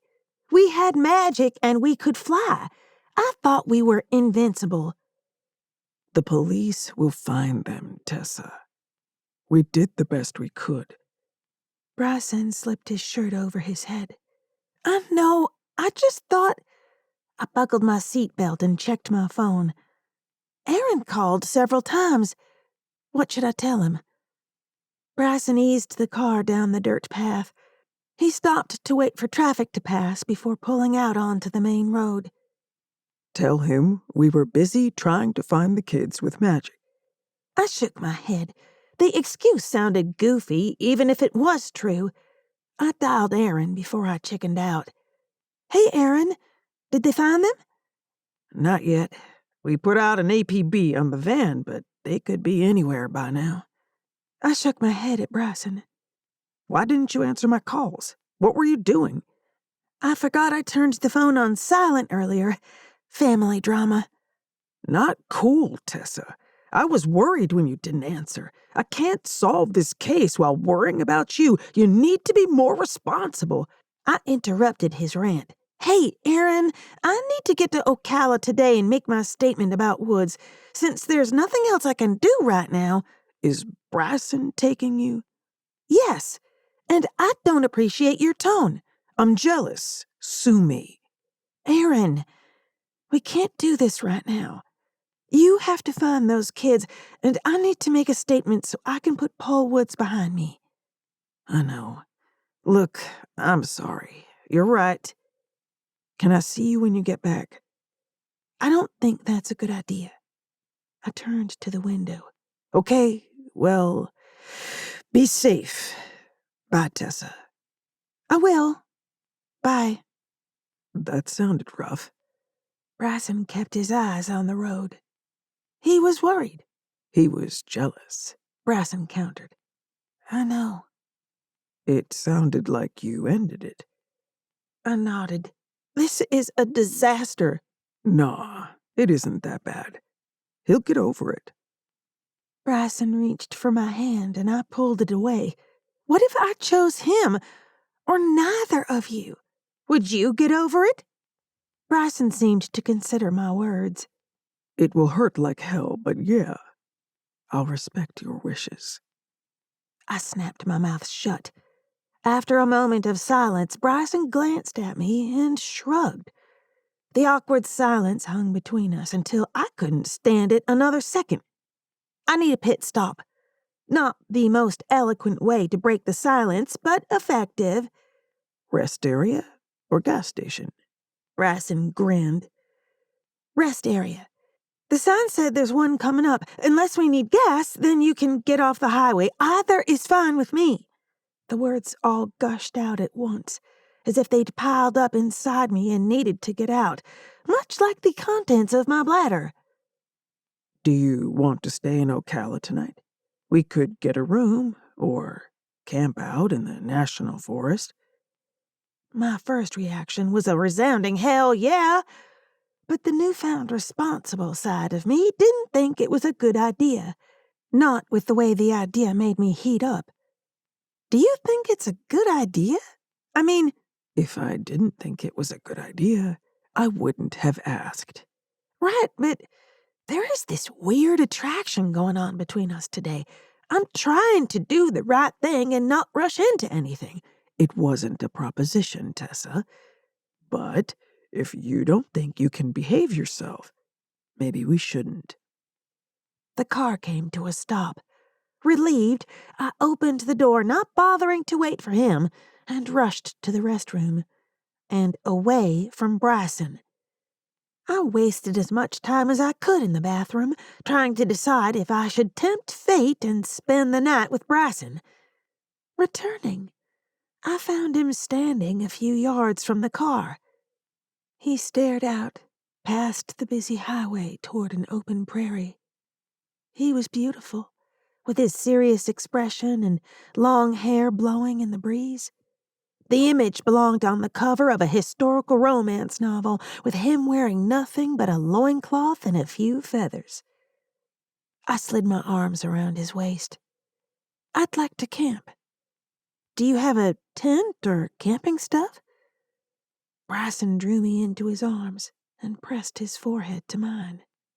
I keep supplies in the rover. I closed my eyes and rose on tiptoes to kiss him. And my phone rang. I stepped back and checked the screen. It's Aaron. Where are you? Marion County PD put out an Amber Alert on the van. We got a tip. The van was on the turnpike heading north toward 75. We're at the last rest stop just before 75. Hang on. I turned to Bryson. Someone saw the van traveling north toward 75. Bryson took my hand and led me toward the SUV. Aaron, I need to go. We'll do what we can. I climbed in the SUV, and Bryson pulled to the far side of the rest area. Be safe, Aaron said. I'll call you if we find them.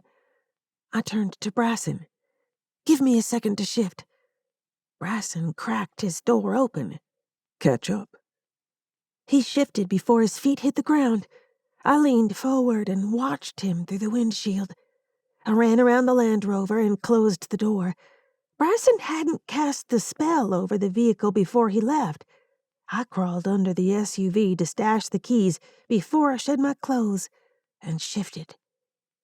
I followed the highway north for several miles, fighting the feeling I was heading in the wrong direction. Bryson and that minivan had to be going this way. A few more miles stretched out, and I couldn't ignore the pull to the west. Instead of following my head, I followed my instincts and let my spirit animals search for Bryson. At some point along the way, I realized I was searching for my mate. The pull was too strong to be anything less.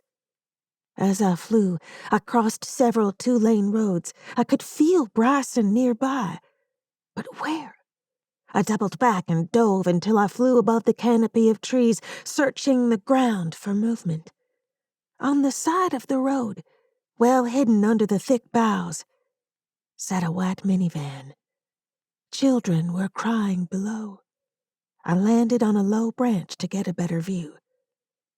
"Are you going to sit there all day?" Bryson called from below. I chirped. Bryson wore a child's blanket around his waist. If it hadn't been for the pink and blue polka dots, it could easily be mistaken for a loincloth. I landed near his feet and shifted, still giggling. "What's so damned funny?" His upturned lips ruined his attempt to sound gruff. "Where's Miriam?" I glanced around for the children's grandmother. "She's sleeping. Until I decide to wake her. Stay here." He walked to the van and opened the side door. He rummaged through a suitcase and pulled out something orange and flowery. Oh, geez. I shook my head at the moo-moo. Grandma May wore similar dresses, only not in such horrid colors. "I'll drive. See if you can calm the kids down." Bryson snickered when I pulled the dress over my head.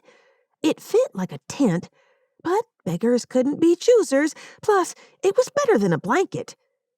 "I'll drive back to the Rover. We can change and leave the van there." Sounds good to me. I squeezed between two car seats and looked between the screaming children. Why didn't you make them sleep?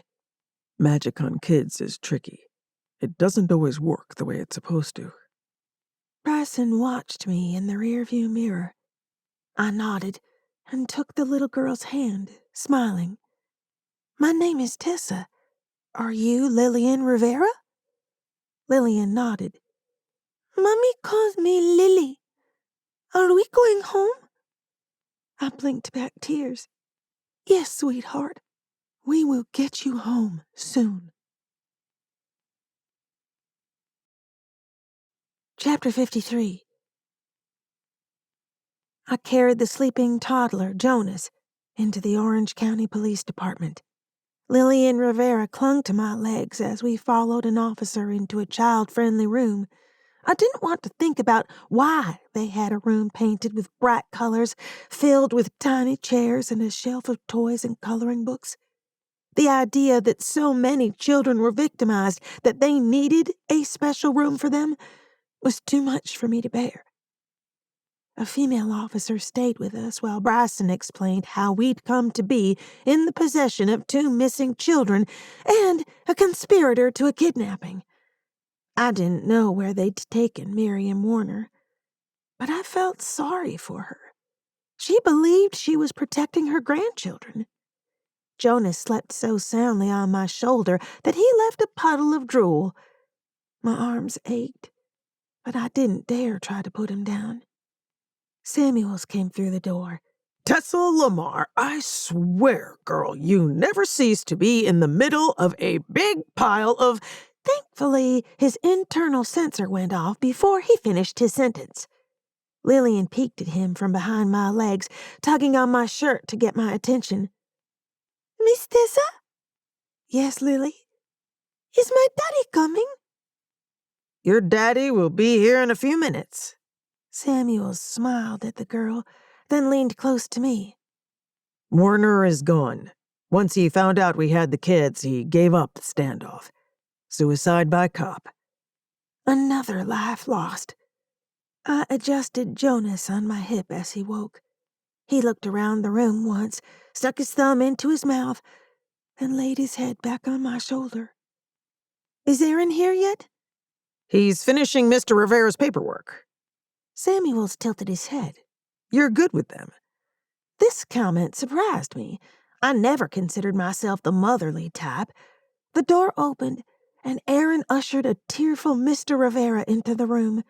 The children lit up when their father knelt and held his arms open wide. I put Jonas down, and he toddled over to his father. Mr. Rivera stood with Lillian in one arm and Jonas in the other, hugging them like he'd crush them. My eyes blurred, and I looked away. Aaron wrapped his arms around me, holding my head to his chest as he rocked back and forth. You did it. He released me and turned to watch the family reunite. Bryson said you spotted them on the highway and followed them? I nodded, my eyes never leaving the kids. Mr. Rivera stood and extended his hand. Thank you. I thought I would never see them again. I reached for his hand, only to be pulled into yet another hug. I'm glad they're safe and back with their father. He nodded and kissed both my cheeks as the little ones hugged my legs. I laughed and knelt, returning their hugs. Bryson stepped into the room, taking in the scene with a smile. He graciously accepted Mr. Rivera's hugs and gratitude. I turned to Aaron and froze. He knelt and both kids plowed into his chest. His arms wrapped around them as his eyes met mine. It was the vision I'd seen in the coffee shop. I sank into a tiny chair before my legs went out from under me. A look of concern crossed Bryson's face, and he knelt by my side. Are you okay? I wiped my eyes on the back of my hand. I'm fine. Just tired, I guess. He didn't buy it. He stood and set his hands on my shoulders. Detectives, if there's no more paperwork, we've had a long day. I'd like to take Tessa home. I still need to take her statement. Samuels looked between us. It can wait until tomorrow. I'll see what I can do about bringing the Marion County guys to come to the Winter Park station. Might as well kill two birds with one stone. I tensed at the mention of birds. Bryson looked at me with a knowing expression. The cat, it seemed, was out of the bag. I tried to communicate with my eyes, to apologize without saying the words in a room full of people. Bryson gave my shoulder a reassuring squeeze. Ready? As I stood, Lillian ran to me. Miss Tessa, is it time to go home? Mr. Rivera answered. Lily, we have to go see a doctor first. After we make sure you and Jonas are okay, we can go home. Tears filled the girl's eyes and filled to her cheeks. I knew better than to make promises I couldn't or wouldn't be allowed to keep. As much as I wanted to tell Lily what she wanted to hear, I couldn't. The kid had been through enough in the previous weeks without having to endure any more disappointment. I knelt eye to eye with the girl. Just a little while longer, and you'll be home. I have to go to my home now, okay? Lily nodded and hugged me one last time. I stood, thankful for Bryson's hand at the small of my back, guiding me forward. Had it not been for the extra support, I may have caved and never left those big brown eyes. It would be so easy to step in and play superhero for Lily. I understood the fear and uncertainty that accompanied loss. Although I'd fought hard to push the pain down, ignore it, deny it, distract myself from it, I couldn't deny the hole in my heart. Once outside the station, I crumbled. Everything I'd pushed down erupted in an explosion of emotions. I wanted to save Lily Rivera because she was powerless to save herself. Aaron on one side, Bryson on the other. They cradled me in their embrace while I cried, not for the little girl inside the station, but for the little girl inside myself, who was just as lost and scared. Chapter 54. Tessa, your phone rang. Bryson lifted the corner of my comforter. Who was it? I opened my swollen eyes and reached for a tissue. Bryson smoothed my hair back from my face. Aaron. I needed to do something, to say something to Aaron about our relationship or lack thereof. I'd tried before at the Riveras, but he hadn't stopped flirting. My emotions had overtaken me at the station, and I leaned on both men. I wanted them in my life, but things couldn't go on like this. It wasn't fair to any of us. I need to speak to Aaron alone. Bryson took my hand. You've had enough to deal with. Take a day or two to think about it. I don't have a problem with him hanging around. Thanks, but the longer this continues, the harder it will be. Tessa, there are still some things we need to deal with. Do you think it's a good idea to push Aaron away before we settle things with the elders? I turned to face him. What do you mean? Paul Woods is dead. The Rivera case is closed. What do the elders have to do with us? You need to make a decision about Charlie's position. I know. What do you intend to do? I don't know. He squeezed my hand. There is also the issue of our engagement. Buck wants us married. We aren't engaged. I couldn't understand why Buck felt he had any say in my personal life. We could remedy that, Tessa. My mouth fell open. Was that some sort of offhanded marriage proposal? I thought you said I'd been through enough for one day. You have, and I was kidding. There will be no doubt about my intent when I actually propose to you. He'd said something similar about our first kiss, and I wasn't disappointed when it finally happened. I trusted him to make it special. Promises, promises. Bryson chuckled. What did you mean about Aaron? It's only a matter of time before he hits their radar. The elders won't be happy if the news runs with the psychic angle. Why are you borrowing trouble? I'm not. I just need you to be prepared for whatever happens. He stood and handed my phone to me. Do what you need to do with Aaron, but don't do it to save my feelings. Thanks. I smiled, grateful that Bryson saw past the next 5 minutes when I couldn't. I need to talk to him face to face. I'll give you some time. You need to eat, and there's nothing in the fridge. Thanks, Bryson. An hour later, my doorbell rang. Aaron stood on my doorstep, concerned. Hey, Tessa. Hi. Thanks for coming over. He walked inside and looked around. Where's Bryson?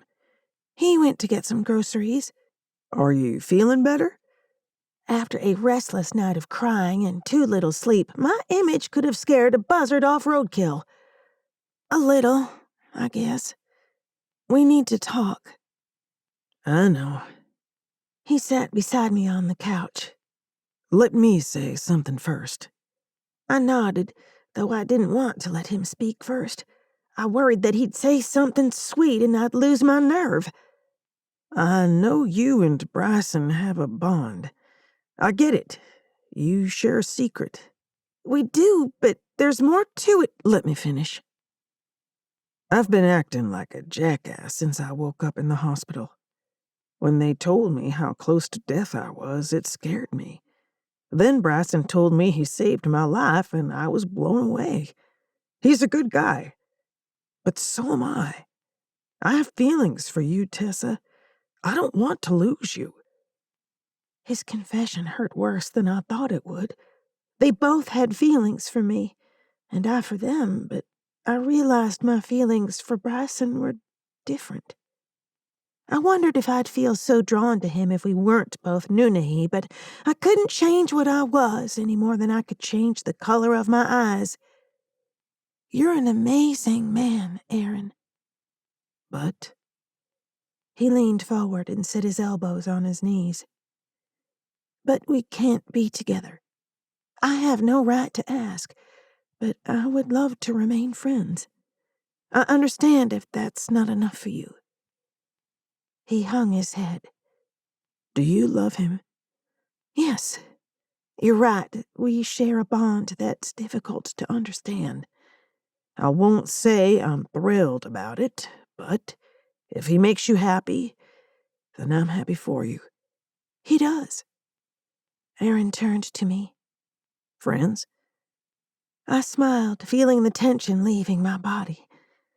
Friends. Do you want me to hang around, or should I go? I yawned and settled into the couch. I'm okay if you need to go. I'll stay until Bryson comes back. You were pretty upset at the station. Knowing those kids lost their mother and almost lost their father, if he is their father. I drew my knees to my chest. Blood doesn't make someone a father. Or a mother. I had 2 mothers. For most of the time I felt like I had none. Bryson came through the door with 2 armfuls of groceries. Hey, sorry I didn't knock. My hands are full. Aaron and I stood and each took a couple of bags. As I put the food away, Aaron and Bryson walked to the door. I thought they would go downstairs for more groceries. Aaron clamped his hand on Bryson's shoulder, speaking low. Bryson patted Aaron's back and smiled. Have a good one, Tessa. Aaron waved as he left.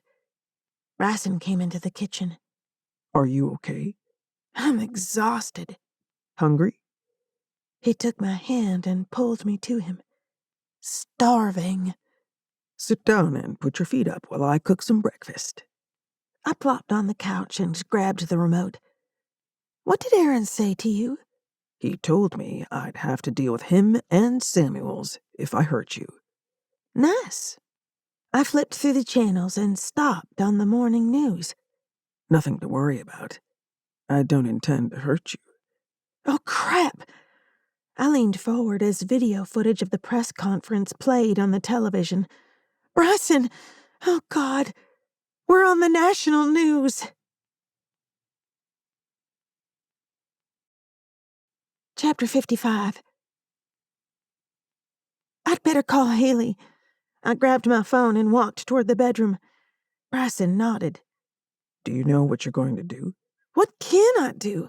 She's going to tell me there's no job. You don't know that, Tessa. Talk to her. I do know that. Now that the story about me being a psychic has hit the national news, she'll have to fire me. My credibility as a therapist is gone. I'd spent the previous few hours searching the internet for cases of mental health therapist licenses being suspended for unfavorable media coverage. Most of the cases involved the therapist committing a crime, but I was certain my career was over. Baby, she's your best friend. Call her back, and we'll crawl into bed for the entire day if you want. I need ice cream and sappy movies. We have ice cream and cable. I'm sure it can be arranged.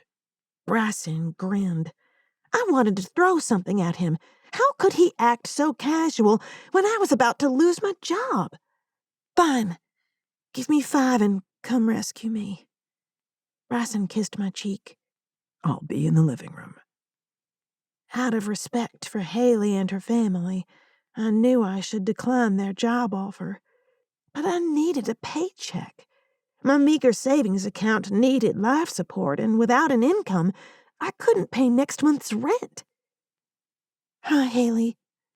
I hung my head and braced myself for the worst. Tessa, are you okay? I've been trying to reach you for days. I've been better, but I think I'm on an upswing. I still can't believe you helped find the missing kids. You're a hero. I'm so proud of you. Haley's tone didn't match her words. Tension or apprehension dulled her voice. "How are you feeling? Has the morning sickness passed?" Ugh, no. I'm puking morning, noon, and night, but my doctor thinks it's normal." She laughed, sounding more like herself. "Haley, listen, I've been thinking. I don't think I should take the job in your dad's practice. I mean, I really appreciate the offer, but I loved working with the police." I wiped away my tears. As much as I needed the job, I couldn't force my best friend to fire me. Really? Oh, that's awesome. Dad's worried that all of the media coverage would spill over into the office. Haley confirmed my fears. "I figured." So, what are you going to do? Have they offered you a position at the police station? I smiled to myself, hoping it would leak into my voice. "Not yet, but after finding the Rivera kids and freeing an innocent man, I'm sure they'll find something for me to do. Worst case scenario, I'll move back with May and go back to school. Most forensic experts hold doctorates." Other than moving back home, that sounds great. How are Bryson and Aaron? Aaron's back to work, and Bryson is still sleeping on my couch. I headed for the bathroom. Couch? I'm impressed with your willpower. If I didn't have Scott, I'd be all over that. I'm trying to be an adult. You know, make good choices and all. Right. Well, I don't see a bad choice between Aaron and Bryson. Just different degrees of yum. Oh, no, that's not what I mean. Aaron and I are friends. He's great and all, but he's not the one for me. Is Bryson? I think so. I frowned at my reflection. My face bore the proof of yet another day of crying fits and very little sleep. That's awesome, Tessa. Scott and I approve. We should get together soon. Double date? Sounds good, Haley. I need to get a shower. Can I call you later? I leaned closer to the mirror to inspect my bloodshot eyes. Sure, but first, promise me you won't overanalyze your relationship with Bryson and dump him before we have a chance to get to know him better? I'll try. Bye, Haley. See you soon. And Tessa, sex isn't always about distracting yourself from something. Sometimes it's about giving yourself permission to feel something. Haley disconnected before I could reply. I stepped into the shower and let the water wash away the remnants of the night before. I wondered about Haley's last comment. She'd encouraged me to hop in the sack with Bryson. Normally, she lectured me about getting too attached and getting naked too soon. Tessa? Bryson knocked on the door. "Come in." How'd it go with Haley? I peeked from behind the shower curtain. I let her off the hook once I was sure she wanted to rescind the offer. It was the right thing to do. I agree. I stood under the water, trying to decide if I should invite him to join me. Bryson asked, "What will you do now?" "I don't know. I'd like to work in criminal justice. Maybe I'll talk to Aaron and Samuels about a job. Maybe go back for my doctorate." You could take Charlie's position. The tribe pays a stipend, and the patrons bring gifts. "I don't think I can pay my rent with venison and trinkets, Bryson." He chuckled and pulled the curtain to the side. Most people give cash, Tessa. I resisted the instinct to cover my pink parts and held my hand out. "Come here." I'm overdressed. "So?" I turned my back and raised my face up to the water. Bryson stepped in behind me and ran his hands over my back. I moved to the side to share the water.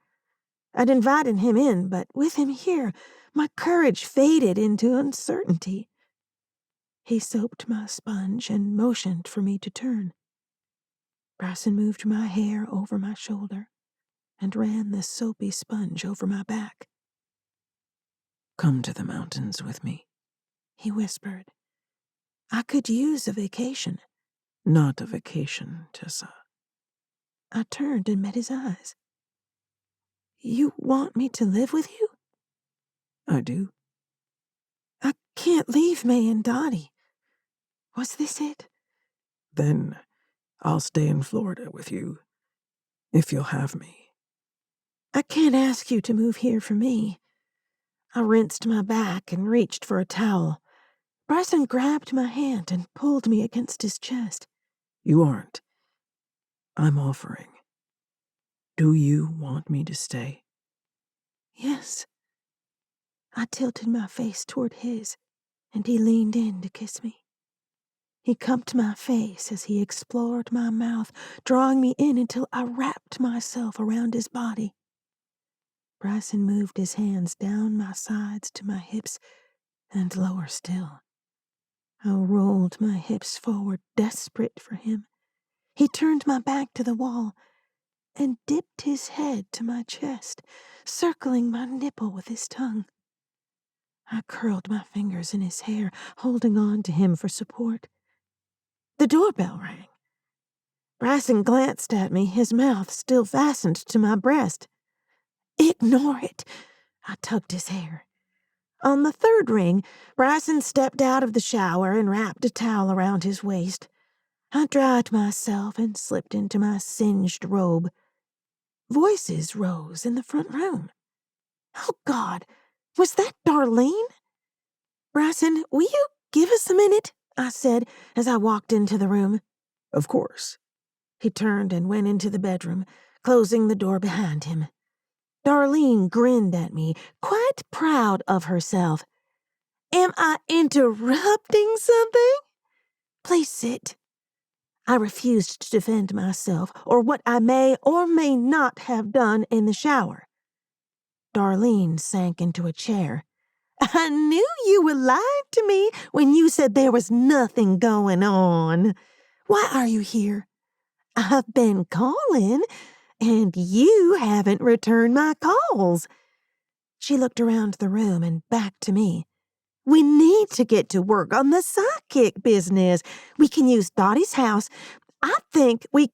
Did you ever love me? I'd always wanted to ask, but had never had the guts. Of course I loved you. Now, as I was saying, why did you leave me with May all those times? Tessa, honey, I was a baby myself when I had you. I didn't know how to raise a child. She continued to talk about capitalizing on my publicity. I imagined being a teen mother, poor, with no education. I tried to see the logic in bouncing in and out of a child's life, but couldn't. I wasn't her daughter. But she didn't know that. Do you want to know what I think? Yes, damn it, Tessa. Why do you think I've been trying to reach you? I think you're jealous and always have been. You're jealous that I made something of myself, that May, Dottie, and Charlie loved me. And I think you're angry that I'm not like you. Darlene laughed, but her eyes narrowed. Is that so? I nodded. I loved you. Hell, I still do, even if you're an ungrateful little bitch. I did the best I could by you. If I were such a monster, why would I leave you with May? I knew she could do a better job of mothering you than I could. I wanted the best for you, and I wasn't it. She turned her head as tears spilled to her cheeks. I'm sorry, Mama. I just can't understand why you're so hateful to me. Why did you call the news station? Do you have any idea how much trouble you've caused? Trouble? What trouble? I told the truth. You saved those kids with your God-given gifts.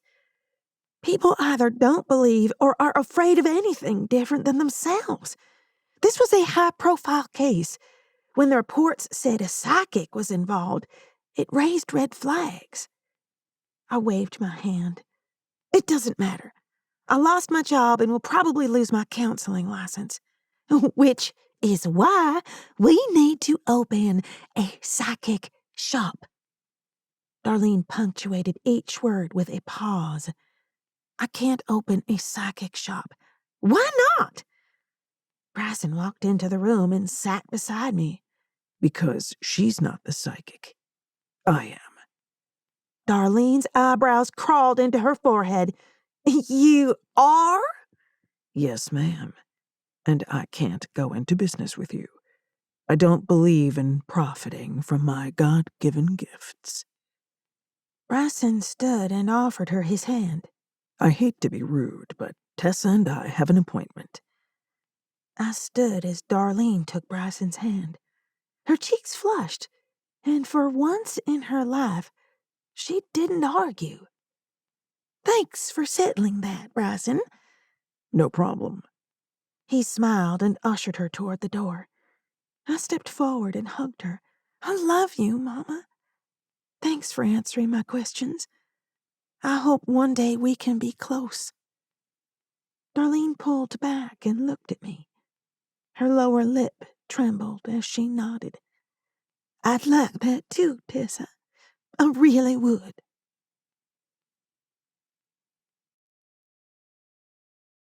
Chapter 56. I would expect this from the girl. She's as green as a leaf in spring, but you, Bryson, do you know what you've done? Buck Oldham could have chewed iron and spit nails. Bryson hung his head. He doesn't know we're shifters, I interjected. Not yet. How do you intend to keep such secrets from a detective? Buck glared at me. This is not acceptable. You both must sever all ties with Detective Burns or he'll be taken care of. I shook my head and walked to the window. 2 months after we'd rescued Lily and Jonas, the full council of elders summoned Bryson and me. That it had taken 2 months surprised us. The council's accusations and demands didn't come as a shock, though how casually they spoke of killing another human surprised me. I wouldn't turn my back on Aaron or Bryson. I decided to play our trump cards. I stood and moved behind Bryson. Here goes everything. I placed my hand on Bryson's shoulders. With all due respect, Detective Burns is not the concern of the council. I claim Aaron Burns under my protection, just as the Nunnehi, my people, protected your people before the resettlement. You cannot claim him. You can barely protect yourself, girl. A chief from the Southern District stood, breaking protocol with his outburst. Several others shouted in agreement. Bryson stood and took my hand. I am Tlnois, and she is my mate. We are Nunnehi. We are separate, yet we are a part of the First People.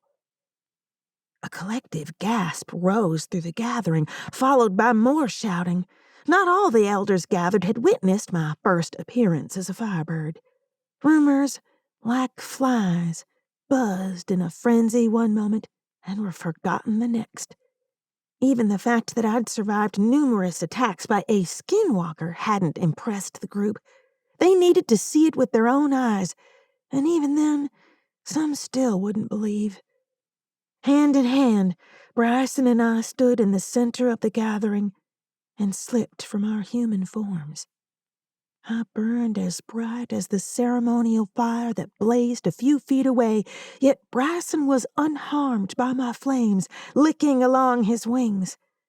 We sprang into the air and soared upward into the night sky. When we were nothing more than a red glowing star in the eyes of those below, we turned and dove back toward the earth, only to rise again. The second descent ended with us in human form. My hair flamed at the ends, as my feathers had moments before. We are Tlnois. We are the last known Nunnehi. We are separate, and we are part of the First People. We claim the position of shaman as the blood of Cherokee, or we will remain as our ancestors once were. Separate from the first people. Our voices formed each word in unison. Buck spoke first. We will discuss your words. No, you won't discuss it. You will do it, I said. Buck stared at me, his mouth gaping. I doubted anyone had ever backtalked him or the council. He turned and walked away, with the others following. Bryson nodded and led me away from the gathering as the men debated the future. He guided me to the river. We stepped into the warm water, side by side. He faced me and set his hands on my cheeks, staring into my eyes. You did great, though you shouldn't have disrespected Buck. I'm tired of being pushed around. Me too. What if they refuse? My knees trembled and I didn't know how they kept me upright. We'd gambled with Aaron's life. It won't come to that. Before I could say another word, Bryson pressed his lips to mine. My body melted against his as I parted my lips to accept his tongue. I ran my hands up his back as I drew his lower lip into my teeth, biting until he made a sound of protest. I released it, and his lips curled into a hint of a smile. A small reprieve before he claimed my mouth, leaving me breathless. Bryson broke the kiss and rested his chin on top of my head. Someone's coming.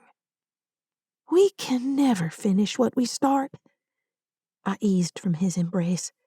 The decision to wait to get physical until things settled seemed like a good idea at the time. However, I was growing to regret it. It was like waiting until the wedding night to have sex when you're already living with the person. It did nothing but fan the flames and inspired way too many cold showers. Please return to the meeting. The boy who approached us looked scared. Bryson took my hand, and we returned to the center of the gathering the same way we'd left it, naked, hand in hand. I held my head high and my shoulders back, feigning self-confidence, easy to do when standing next to Bryson. Buck stood and faced us. The council will honor your claim to the position of shaman after you are joined as husband and wife. The council will not honor protection of Aaron Burns by Tessa, daughter of Achila. The words hit me like a punch in the stomach, though I refused to let the air leave my lungs. I stood as still and stoic as Bryson while Buck announced the decisions of the council. Should you together claim the man, the council will honor the request. Buck looked between us. We claim him together, Bryson and I replied. While I hated the politics of the situation, I understood. I was young and still unknown to many of them. Buck asked Bryson, have you given the gifts to May, Heart Mother of Cherokee? I have not. Buck grinned. Did you not take both May and Dottie, pork and noodles? Bryson flinched, and I felt the earth tilt on its axis. We stared at each other for a beat. I turned back to Buck. The darned low main would cause me more trouble than heartburn. I did. Bryson didn't sound as upset as I would have liked. Did May accept the gifts? Bryson nodded. Buck had the nerve to grin when he met my eyes. Did you accept the gifts? I ate the leftovers, if that's what you mean, I shot back as Bryson squeezed my hand hard enough for it to hurt. Buck turned to May and Dottie. Did you accept the gifts? Dottie bowed her head, and May narrowed her eyes. What are you doing, Buck? Answer my question. Charlie would have your hide for this. May shook her head. Yes, we ate the food.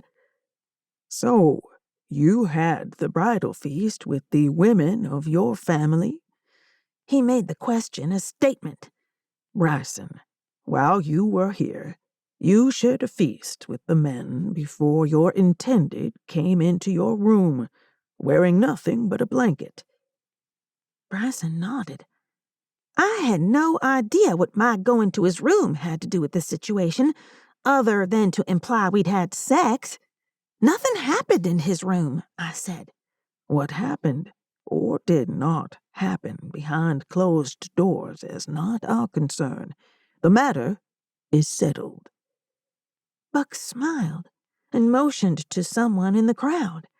3 women approached with blue blankets. One draped a blanket over my shoulders, and another draped one over Bryson. Bryson turned to face me and leaned to whisper, If you don't want this, now is the time to speak your mind. I didn't not want this. Did I? The logical part of my brain said this would save Aaron. But I knew it was a lie. I could walk away from all of it. Aaron, Bryson, the tribe, and forget the entire ordeal and get on with my life. No, I couldn't do that. Not when I looked into Bryson's eyes and felt nothing except peace. I want to marry him one day, but not like this. I turned to Bryson. I'm sorry. I would rather honor you and our marriage with a proper ritual. You deserve more than this. We agreed to broker peace and to protect our friend, but we will marry when we're ready. I took Bryson's hand. Bryson spoke to the elders. I will not dishonor this woman or myself by allowing you to force our hands. Buck asked, You are refusing the position within the tribe? Bryson and I shared a glance, then answered, Yes. And will sever ties with Detective Burns? Buck persisted. No. We claimed him together, as the council demanded. Our claim of protection has nothing to do with the matter of the position of shaman. I squeezed Bryson's hand tighter. Buck narrowed his eyes, knowing he'd been played. May chuckled and slapped Buck on the shoulder. You should have known better than to try to govern Nunahee. They never have and never will bend to the laws of the council.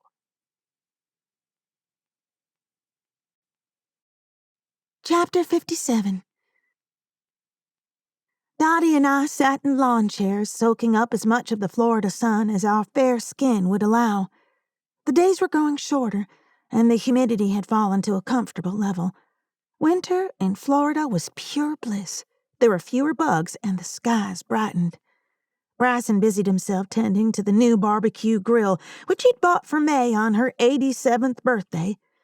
A mischievous chocolate Labrador retriever sat by Bryson's feet, supervising the meat preparation. Maddie, the other woman in Bryson's life, had become a furry member of the family. So much so that May allowed the dog in the house and on the furniture, one of many firsts. Aaron and May emerged from the house, carrying a pitcher of sweet tea, 2 bottles of beer, and a bowl of potato salad. The baked beans will be ready in a few minutes, May called to anyone with ears. Aaron handed Bryson a fresh beer and brought Dottie and me a cup of sweet tea. Do you ladies need anything else? No, thanks. We're enjoying watching the show. I winked. I need to see to the beans. He turned and headed back into the house. Dottie whispered, I don't care what you say. That boy is still sweet on you. We're just good friends. Besides, I don't think Bryson is willing to share. I giggled at Dottie's expression. Everyone assumed the 3 of us had had wild threesomes, but the sad truth was that I hadn't had sex since the day Charlie died. I promised myself time to heal without romantic entanglements. Unfortunately, I was up to my eyeballs in romance, and it was high time I ended the celibate streak. Bryson's cell phone rang, and I listened to half the conversation. I hoped one of the tribe didn't need healing or a love charm today, our only day off. Dottie was renting her house to Bryson, who'd turned it into a part-time art studio and part-time medicine shop. He used Charlie's old office as a bedroom, though most nights he slept at my apartment. Once word got around we were open for business, a steady flow of people came by, seeking all sorts of requests and favors. I helped out between working murder cases. I'd accepted a position with the Orange County Police Department as a victim's advocate. My new job put me in the perfect position to use my gifts to help solve crimes. The best part of the job was working with Aaron and Samuels. Life was pretty darn good. "Another appointment?" I called out as Bryson put the phone back in his pocket. For Tuesday. He jogged over to me and stole a quick kiss. A screech interrupted our FaceTime. May swatted at Maddie, who'd managed to steal one of the bigger steaks off the grill. The dog hightailed it to the other side of the yard to enjoy her prize. May fumed, as close to cursing as she could be without needing a mouthful of soap. Bryson pressed his forehead to mine. Do you think we'll ever get an uninterrupted kiss? Mm-hmm. Tonight, my place. I laughed when he kissed the tip of my nose and ran off to reassure May. We had enough steak to feed a small army. "Too bad," Dottie mumbled under her breath. "Too bad what?"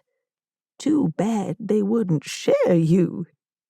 Dottie laughed deep in her belly as I blushed from my hairline to my chest. "Aunt Dottie!" I shook my head, giggling. "What? People do it. I've even seen it on the soaps." Dottie smiled with a wicked gleam in her eye. None of us could recall the moment it happened, the moment when grief gave way to a new sort of normal that brought peace and bits of pure joy. Yet here we were, a family with a couple of new members and a pain-in-the-butt dog to top it off. I love this.